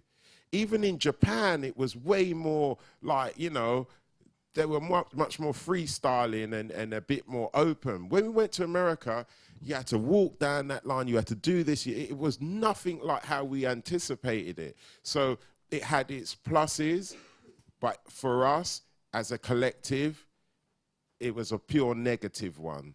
It really wasn't good for us as a collective. Even when everybody, we sent for everybody to come on tour. When I first went on tour in 1990, I took 100 people on the road. 100 people. Serious. Count the people. So every piece of revenue, you talk about Soul to Soul sound system putting back, every piece of revenue that came from the tour, right, barring the merchandise, was put right back in. Could you imagine in 1990, 100 people on the road, buck wild? It was just like, every promoter just thought I was nuts. William Morris must have argued with me like every day. Every day he tried to cut down a bus. When we ended up in the Midwest doing that tour, every single day he kept begging me, just take this person off the tour. Take that hairdresser off the tour. Take that makeup artist off the tour. Just leave some people in the city here. Yeah, he literally was. I had 5 lead singers. I had the best band in the world. I had I had Patrice Rushen was my MD. Patrice Rushen. Then she ended up giving the gig to her husband, Michael, who brought everybody, Jerry Knight on, Michael McDonald on, this person, had Earth, Wind and Fire's horn section. I had 2 horn tunes on the whole album. But I made up lines for him. I had Alvino Bennett, the drummer. Terrell Santel, who was Rolls Royce percussionist. Jerry Knight on bass. I had like crazy people. I had like, you see like now, you can, Ableton and that, you can fire and trigger. I had 2 programmers. One looking at the MD and one behind the curtain, making sure if that loop didn't come in on time, he'd put it in there. I had 2 engineers. We had the biggest electro voice system ever. And every single musician who's still alive today who calls me at Christmas or on my birthday, all of them say, man, that was a fuck of a tour, boy. Are you going to go on the road again? And they'd always say that up until quite recently, Alvino was like, because one of the artists earlier on middle of last year, Lamnia Almaguera, she passed away, young singer, and we were all tight, so everybody was calling about that. And Alvina even said to me, when are we going back on the road? Because he just said it was the maddest tour he'd ever, and this guy had played with every single artist in the world. Wawa Watson came on and done the show. Why did Wawa come on? Because I just like the name. I didn't even know what Wawa done, and when we met, we were just like, God, long lost brothers, you know? It was incredible. But again, mentally, that's where we were. You have to appreciate the idea of the collective. I mean, I remember Nelly brought in, when we went on tour, we were in Japan, we played at Pax Theatre. He brought Tiny Panks. He brought the guys from Yellow. Do you know everybody wanted to come on stage? And look, you know what? You can turn the computer on, you can put the CD in, we had like fucking thousands of people out there, man. And the energy was so good because, again, it was like this sort of, this kind of crazy concept of just like the collective. And the little bits what they added to it from either a technical angle or where we ended up was so important, you know, just to me at that time. Call it, you know, me being naive or whatever, because, I mean, I remember my manager was the late, great Don Taylor, who was Bob Marley's manager. And Don must have made all the money, to be honest with you. But I can remember him trying to explain it to the guys at the radio station or TV and that lot.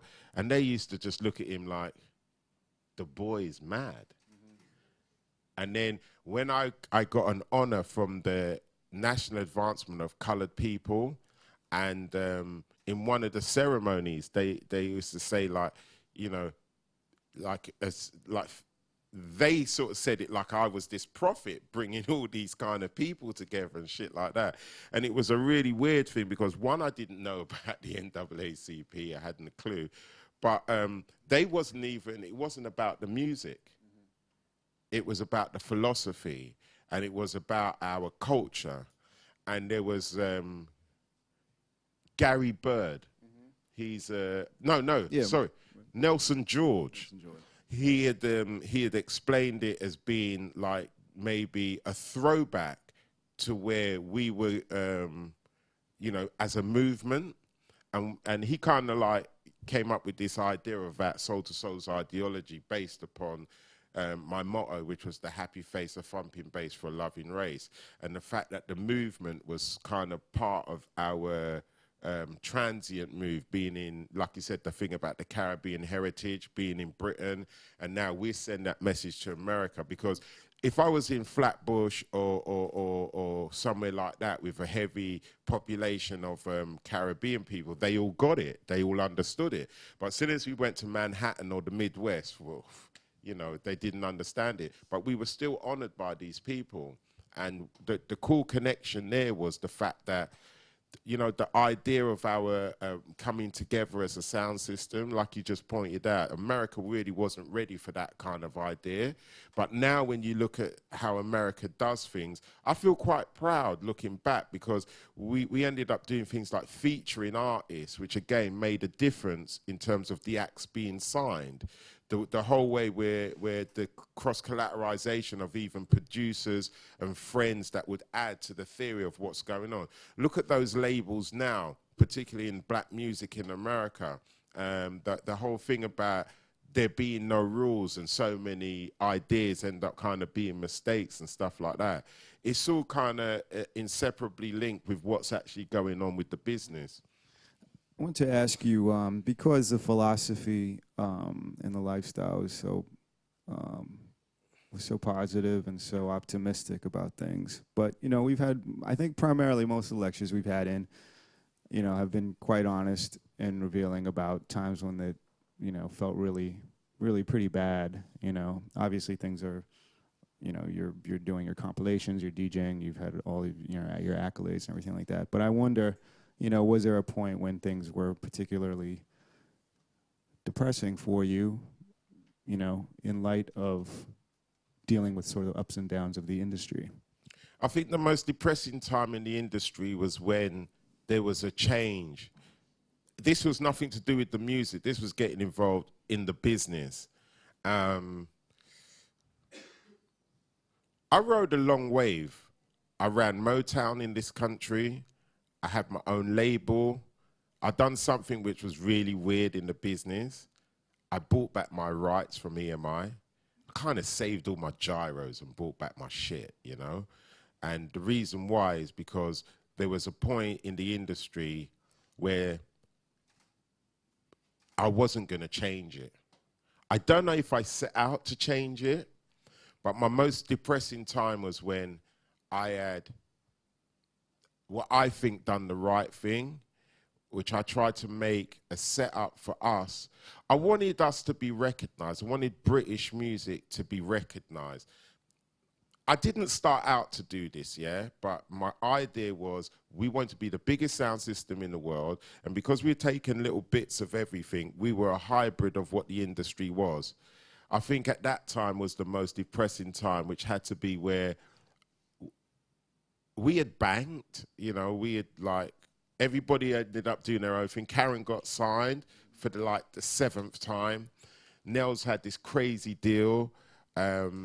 Everybody was doing, like even Howie, you know, God bless him, you know, he was doing some incredible things as well.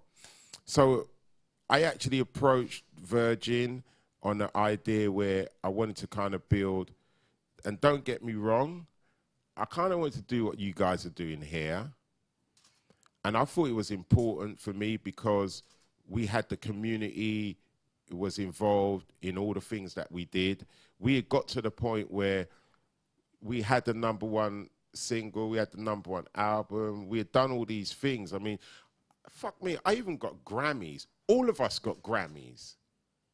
You know, that's something that I remember speaking to people like, especially in America, they worked their life for that. We got Grammys and it just held the door open. It wasn't, I mean, up until recently, I used to use my Grammy just to arch the door, to gap the door, because it wasn't like I was taking a piss, but it wasn't like I had what you put the value on that. Hear what my value was. Us evolving. Like for us to have our own, for us to have, I bought a Neve desk, I bought a VR Neve desk, I bought a Trident desk, I bought a Soundcraft desk, I built another studio. The Princess Trust came, somebody hooked us up with the Princess Trust one day and they came into the place and just said, whoa, why you know, I can't mention her name, but this lady from EMI came to our place one day and she just looked around and she just said, what are you trying to do here? We had fucking kids everywhere. Remember when PlayStation came out? You could record stuff on the PlayStation, like Fruity Loops kind of thing. Like we used to have people in there with that. Gerald Busby had given me the running of Motown, and we had taken a percentage of the money to buy Studio 2, and in Studio 2 was all guys that was developing, and I think you would know the kid, Wookie. Yeah. We had set up there, we ended up doing a deal with an independent. We had the offer to do with Red Records, and we went with, oh, I can't forget, I don't remember the name. We went with the opposite independent. We built the studios, everything around all of the youth them, right? We had Taxman in there. We had so many different singers and artists. I had a girl called Lady Levi. And then we had everybody walking in and out of the studio. Weirdly enough, if anybody knows London, we was opposite a company called Studio Spears. Barry used to help us with equipment. This lady came in to talk about our future and us re-signing the deal. And as far as I'm concerned, we were the biggest threat. That was my most disappointing time in the business. And I've got to be honest with you, if it weren't for Play It Again Sam, who came to the rescue, as it were, was it Play Against or Piaz? One or two, anyway.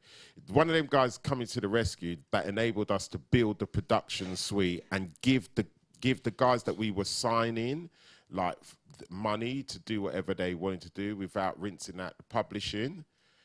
That was my worst time in the industry, and that's when I found out it's a business. It's got nothing. Sorry, it's not got much to do with your music. And it's true, you know, I don't come to dampen nothing really, just from the art. It was that. We wanted to build a place where people could come in, nurture their staff. We didn't even have an infrastructure or anything like that.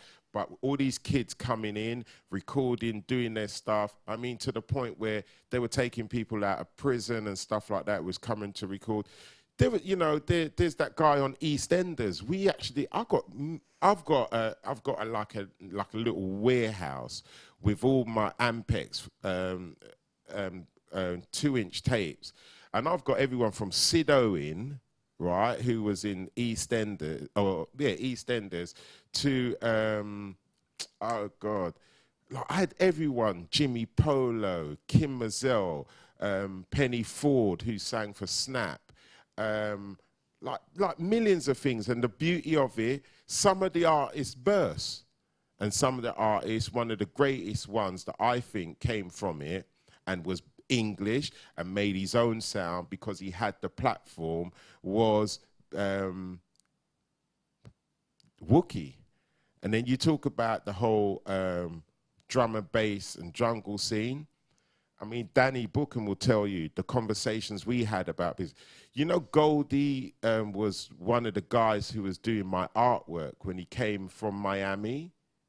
So, you know, the link in London itself was inseparable in terms of what we were doing in the music business, or what I thought was the business. And it was all about having a platform, having somewhere where you could then, you know, for me, kind of put something back, you know? And when I say that, I mean that humbly, because my journey was like, I was a victim of the circumstances. And because I was, you know, America, a lot of the heavy musicians and kind of business people, I mean, you know, Jimmy Jam and Terry Lewis, they were like at the height of their game at that point, you know? And I had all the guys, like, I had a great relationship with Fela Kuti, who allowed me to work on his masters with a man called Ricky Stern, who was his manager. And we took them to the Roundhouse. He gave me beats. He fucking gave me beats, you know? When the guys would come into the studio, they wouldn't need to go and look up anything. You just go into the back room, all the tapes are there and stuff. And, you know, Jason would tell you that, you know, they had everything. I mean, this is in the early times of people kind of making music and stuff like that. So we kind of just opened up to everybody because, you know, Bob Marley used to say, you know, it's only man make money. And when I got involved in the business end and got beaten up, but I took some serious blows from the big boys, it was all about me being naive. So I blessed the day that we came along, and it wasn't necessarily a case of me wanting to be the superstar, because I had all the opportunities to do that. But it was about my sound. I just wanted the sound to live on, and I figured the only way it would live on if you had a place where people could come and learn and develop and cross-collateralize with their ideas. And it's kind of weird being here at the Red Bull, because I think the sentimental part of me is why I kind of love what's going on here, because somebody like has used their head. Because like I said to you earlier, the business don't have any rules. You see me? So from you can take up on a good idea, and collectively that grows, you know, because a tree without any roots can't grow. And I think the early things, what you sow, you know, the things will come good all the time. And that's what the blessings of like Soul to Soul kind of managed to do. And that's what the most depressing point in the business, when it was about the business and the business was really rigid. And that forced me to put something back, and I ended up buying back the catalogue because I didn't want them to fuck with it, because I thought, like, we would say about Babylon, there was some serious wolf in sheep clothing out there, man. So big up to the Red Bull, I want to make sure people have a chance to ask some questions and stuff like that too. And I know we spent a lot of time on the sound system stuff early, but that's because we're doing this thing on Wednesday as well. But does anybody have anything they want to ask Jazzie before we?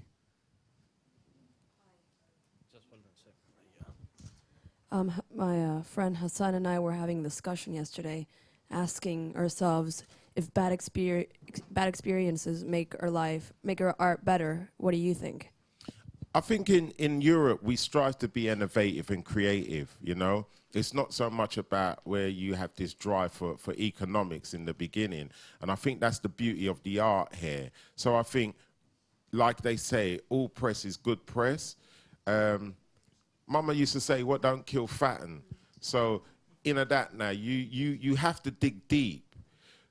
And everything that we are doing today and possibly tomorrow has been influenced by yesterday, and somebody did it before. So if you can take that on, perseverance always works, but you have to believe, you've got to believe in what you're doing, Once you've got that belief as an artist, it's about your art.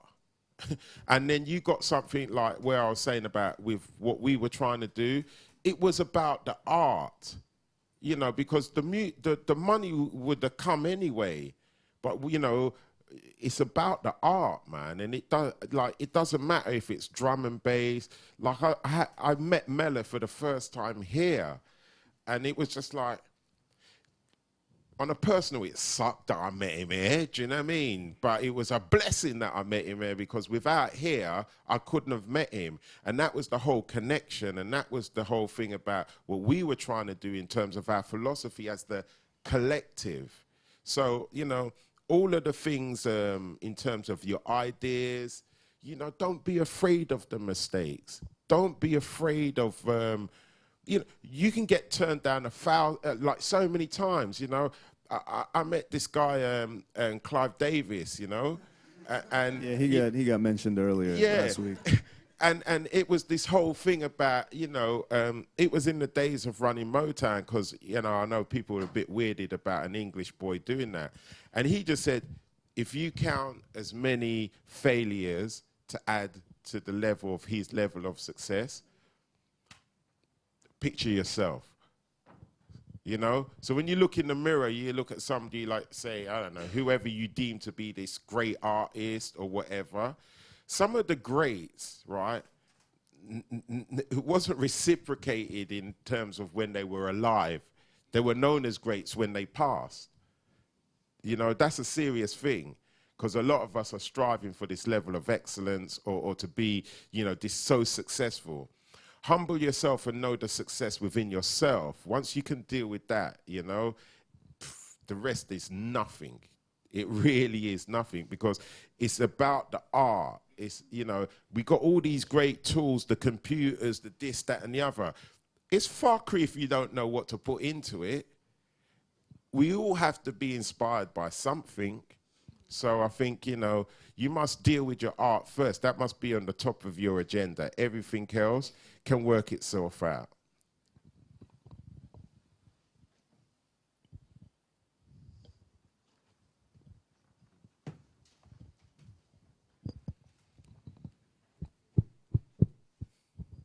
I have a few questions, quite a few actually. Choose one. The first one is really simple. You mentioned Hans Zimmer. What was it like working with him? I actually ended up with Hans because of the studio. He had a studio in Lily Yard called Lily Road Studio or something. I worked with Hans as a young guy that everybody hated back in the day when I worked for, when I was Richard Dodd's assistant. And he came in, I think he was a wizard keyboard player as a young man. And I just remember everyone taking a piss all the time. And he used to come in to do the sessions at the studio. So once I became popular, I had to give him a call. And he allowed me to use his studios. And he really, you know, he just gave us full carte blanche of using the studios. In actual fact, Hans was responsible for one of the first tunes that we got in as a soundtrack on a movie called Black Rain with Michael Douglas. And he had written the score, and he put one of my tunes in there. So that was kind of cool. And then Jeff is looking at me. The second thing is, a lot of people that have been here have been like, you know, you either have to be like all about the art or all about the business. They don't mix. What's your take on that? Is it possible to like balance the two somehow? In my little near 30 years experience, impossible. Okay. It's one or the other. And that's why I said this academy thing, sick, because you can do it both here. You got everything, man. This is like fucking PhD shit. I've watched, look, if you know how much resistance I had to this whole setup, and this with a lot of respect and a ton of manners, right? I was like, not coming here, right? Not at all. Danny Bookham came to my house one time and he said something to me which just so touched the nerve that it was almost like, imagine having a place like this, is what he kind of said to me over a big head, right? So there was lots of clouds in the way, but I got a sense of clarity, because when he sort of said something like about having a platform where everybody can come and share. That's a major word, you know, to share something which is so free, which is an idea, okay? And you can sit with all these different people and share this idea. I was at the ICA on Saturday, and to me, it was like organized chaos. I walked away from that place with Lloyd Bradley, and Lloyd goes to me, they're fucking mad, ain't they? Did you see all that shit that was going? A lot of the stuff could only happen in Britain, you know? It could only happen here. So there were little bits that I didn't join the dots with what we were talking about, but it's so relative. And you guys, whether you want to believe it or not, when you walk away a few years later, you're going to know how lucky you are. But the two things don't go together. It's like lemon and milk. But in a situation like this, where you can share the knowledge and the information, where you can get somebody who can articulate what's going on and make you think about it. And you could have guys on the couch like that are musicians as well as people in the business. And you can see there's some type of equilibrium with the two. My only advice, don't try this at home. Because it could only really work in an environment like this, where there's a sense of freedom, and there's a sense that you can let down your inhibitions, ask the question. Because a lot of us ride this thing with blinkers, and you believe it's this and you believe it's that. And a lot of people ain't going to tell you the gossamer, you know? But when you're sitting there and to know that you could have feed back that information, it's almost like when I'd done this thing, you know, thank God with Lex and my relationship with him, because I was like, fucking I ain't going in there on my own. You got to, you know, spearhead this thing. It was like, no, you like it, cool. And I finished doing the first session. I ticked it off my box. You know that thing where you do your good deed? I ticked it off my box, and then coming back around, because certain people was in the audience and they'd sent me texts and stuff, it was almost like, damn, this is a good thing, you know? So you got the blessings of having a world or an institution like, take that back. You got a wicked setup like this, where Una can vibes, and you got no inhibitions, because I met this kid, like I said, Mella. Mella knows my cousin from the West Indian Centre in Leeds, where we sound first, you know, where this dubstep thing kind of came about. So I wouldn't have known that unless I met him and we'd have shared that bit of information. Now, to some people, they'd be like, so what's that mean? You know what that means? That's a whole thing about, like, Mella with his sound as this drum and bass thing, okay? Dubstep. is new, okay? What he's drawing his influences from is from my forefathers. And then the fact that we're so closely connected because of my cousin running the West Indian Centre where their sound would play, yeah? Where did we meet? Red Bull Academy. Well, so you did connect the dots. Ah. Who else has a question? Anybody? One of the old school guys got to have a question, man. Just make some shit up.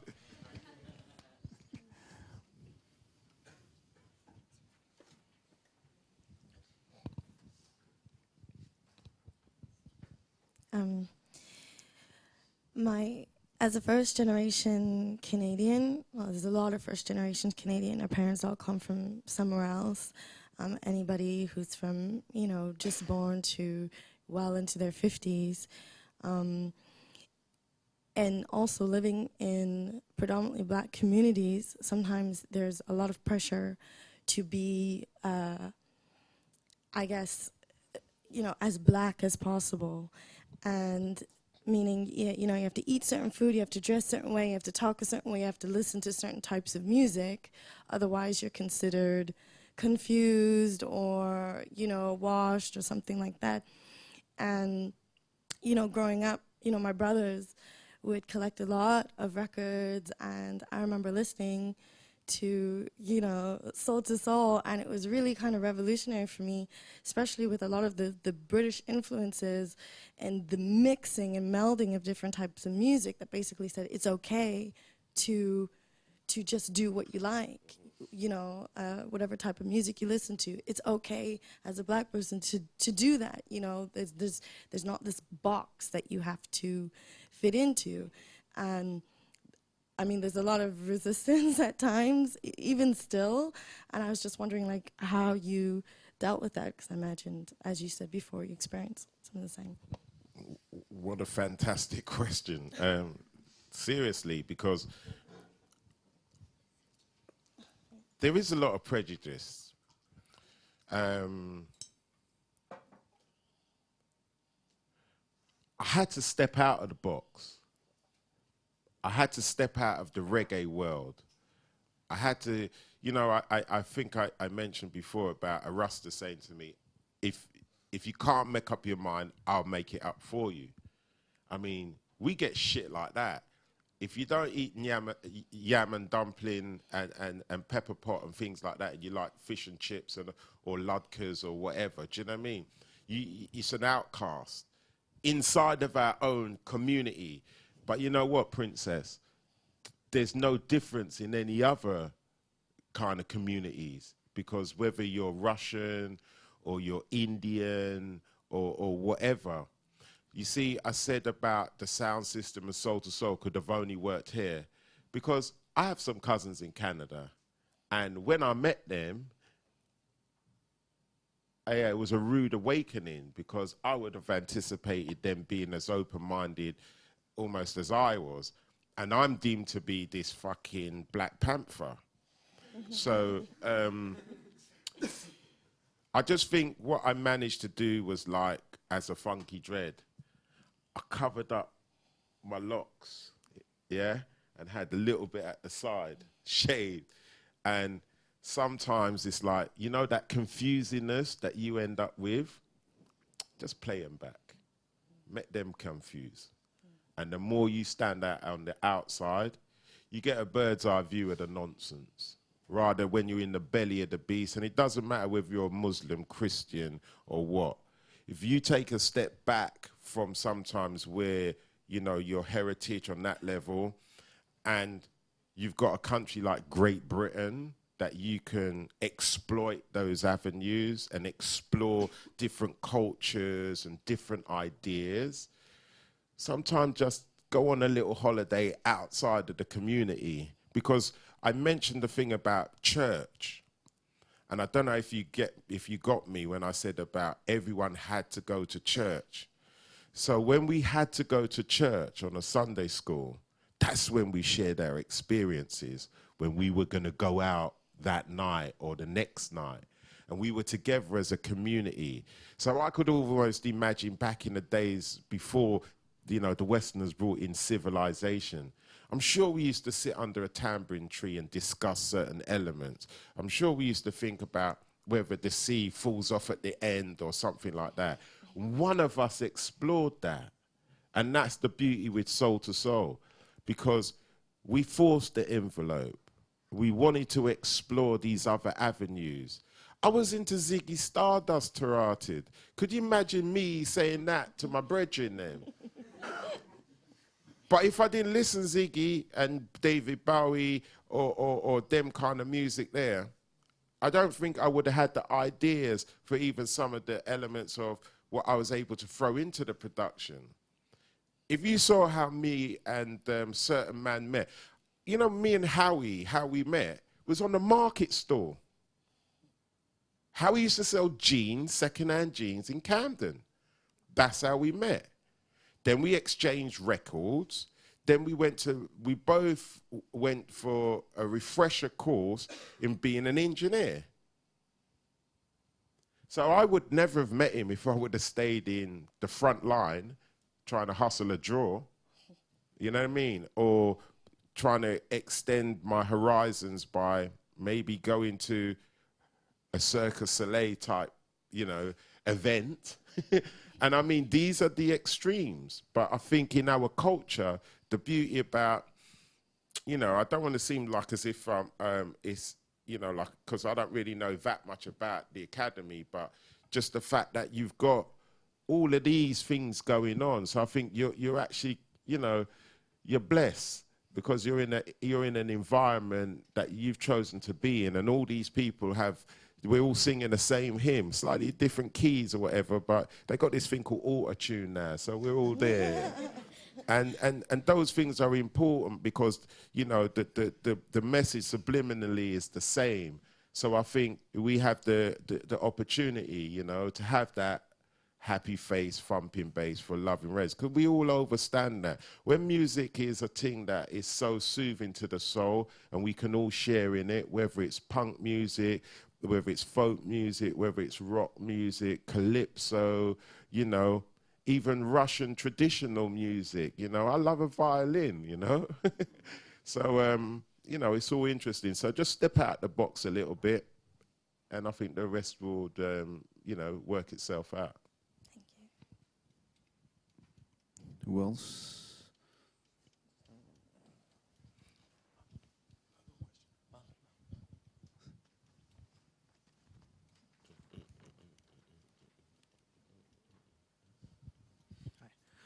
One of the things you kept referring to was how your music, in your opinion, and your way of life the two have a very strong connection.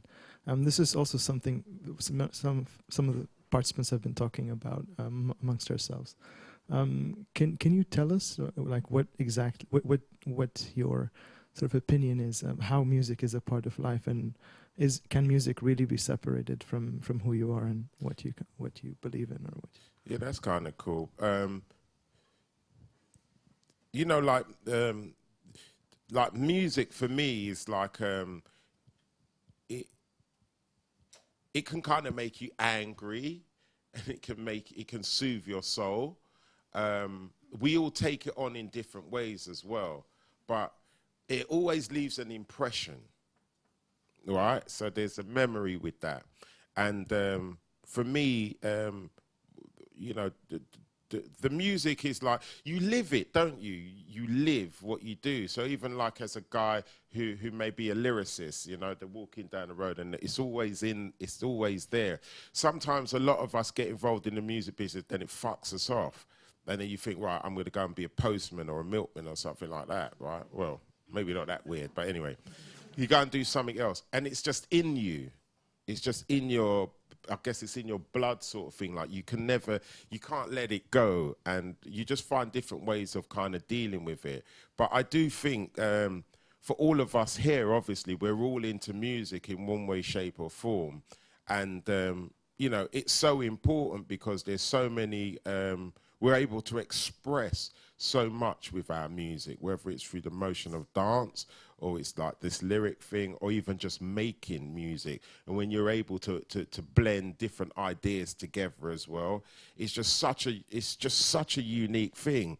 And even for me personally, the music means so much to me. When I was asked to do this sound, the sound clash thing is a bit weird anyway, but we'll talk to Ellie about that later.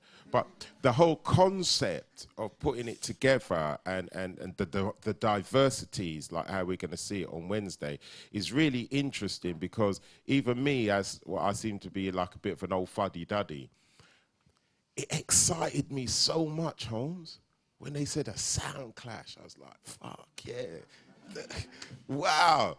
And you know what? It's only something like this could have made that happen. Because if it was in a traditional sense, maybe we wouldn't have the circumference of people who would have got it or whatever, or you needed an infrastructure to enable you to do it.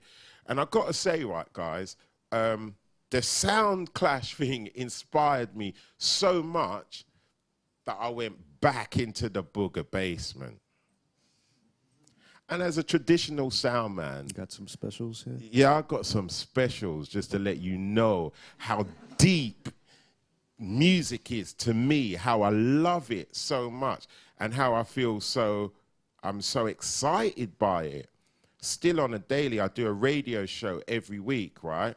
I have one day that not even my youth them, not even my queen can come into the room, because I'm preparing my show. And it's like, it's a serious thing. My turntables get brushed off. I bring out my little fluid of cleaning, you know, equipment. I got my little soft rag. I got my brush. I got 3 different cartridges, yes, you know? And I'm fucking there, man, and I'm playing tunes, and I sit in the room and just like, bumba clock. Them tunes there just remind you of you know, I got, like finding this London beat tune, you don't even know the half. I wish I had the time to tell you. But, you know, I love the music so much that this is where I started, right? Like this. And on Wednesday night, this is where it ends. Mm-hmm. So that's how serious sound is. So you know you need to be there on Wednesday night, you know. But so that's how I feel about sound. So even now, that tune there is like originally post 20 years old. But when I was given the opportunity to say you're going to play your sound and it's a clash and real sound, man, that's how we come.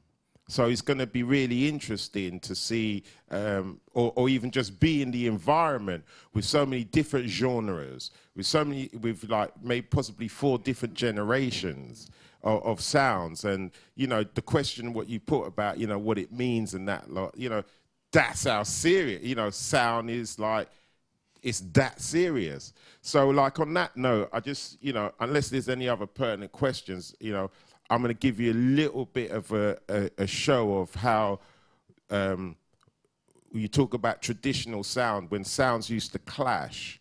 And I'm not talking about when now you got things like Stone Love, you got, you know, like my good friend Rodigan, like how he plays out, and the Matterhorn and One Love and all them guys. Like, you know, sound for real. So we're soul to soul. It's like a soul sound, yes? And it's really weird because I love to see Mighty Crown play, right? Because it's kind of, it's like, you was asking about culture and so on and so forth. Imagine 2 Chinese guys live in Japan, build a sound system that portrays reggae music. Music is a wonderful thing. So here's some like real sound. I brought some dubplate ideas so you could see from back in the day when we were playing big sounds and the kind of things what we used to play and so on. So here's a little extract. I'll play you a couple of minutes from each one. One of the things I wanted to just point out with those selection of dubplates, it was just the fact that, I mean, I really take it that serious because I love it. But if you check it, there's an element of production on each one of those dubs. I mean, I've actually been begged by quite a few people even to release some of them. And the ironic thing for me is, like, with the help of everybody. By the way, that was Wookie and Lane who cut a tune called Battle. Again, a set of guys in the UK with the help of Soul to Soul. And I must point out, when I mention Soul to Soul, it's not me one, it's a we thing. You see me? So it's not about me alone. It's about all of us and collectively what can happen given the opportunities. But just the fact that it's so weird, because playing you London beats and what was going on then, you know, in those days was so significant. And even the style of production that we ended up taking a piss and pressing it to something like the last thing you heard, where this is our ideas and how far we want to go, or where we can see it going. The fact that we can be this little cottage industry as a sound system in our own community, in our backyard. And this is a dub plate that's not even made to release. I mean, you're talking about horn sections, rhythm section, keys, some serious tracking of vocals, and a lot of attention to detail, right? So that's how far you can go. So when you talk about your ideas and stuff like that, I haven't made that record to put out. And I'm sure even knocking it up with Jason and Lane at the time, it's just like, ciao, come on then, let's do it. Having the opportunity to do something like that, and I know through the radio station and playing out how these things can really affect other people and even inspire other people. I think the journey of the sound system is so important to us culturally that, again, big up for Red Bull for putting on this event on Wednesday. And I think if anybody is into music and anybody wants to see the growth or the evolution of it, because you're looking at a real stage of genres here. You're looking at, you know, a decade apart. Each one of these guys are a decade apart. And the most thing I'm looking forward to is being able to rinse out some of my dub plates. So I look forward to that night. All right, so we're going to wrap things up at this point. So won't you please join me in saying thanks to Jazzie B.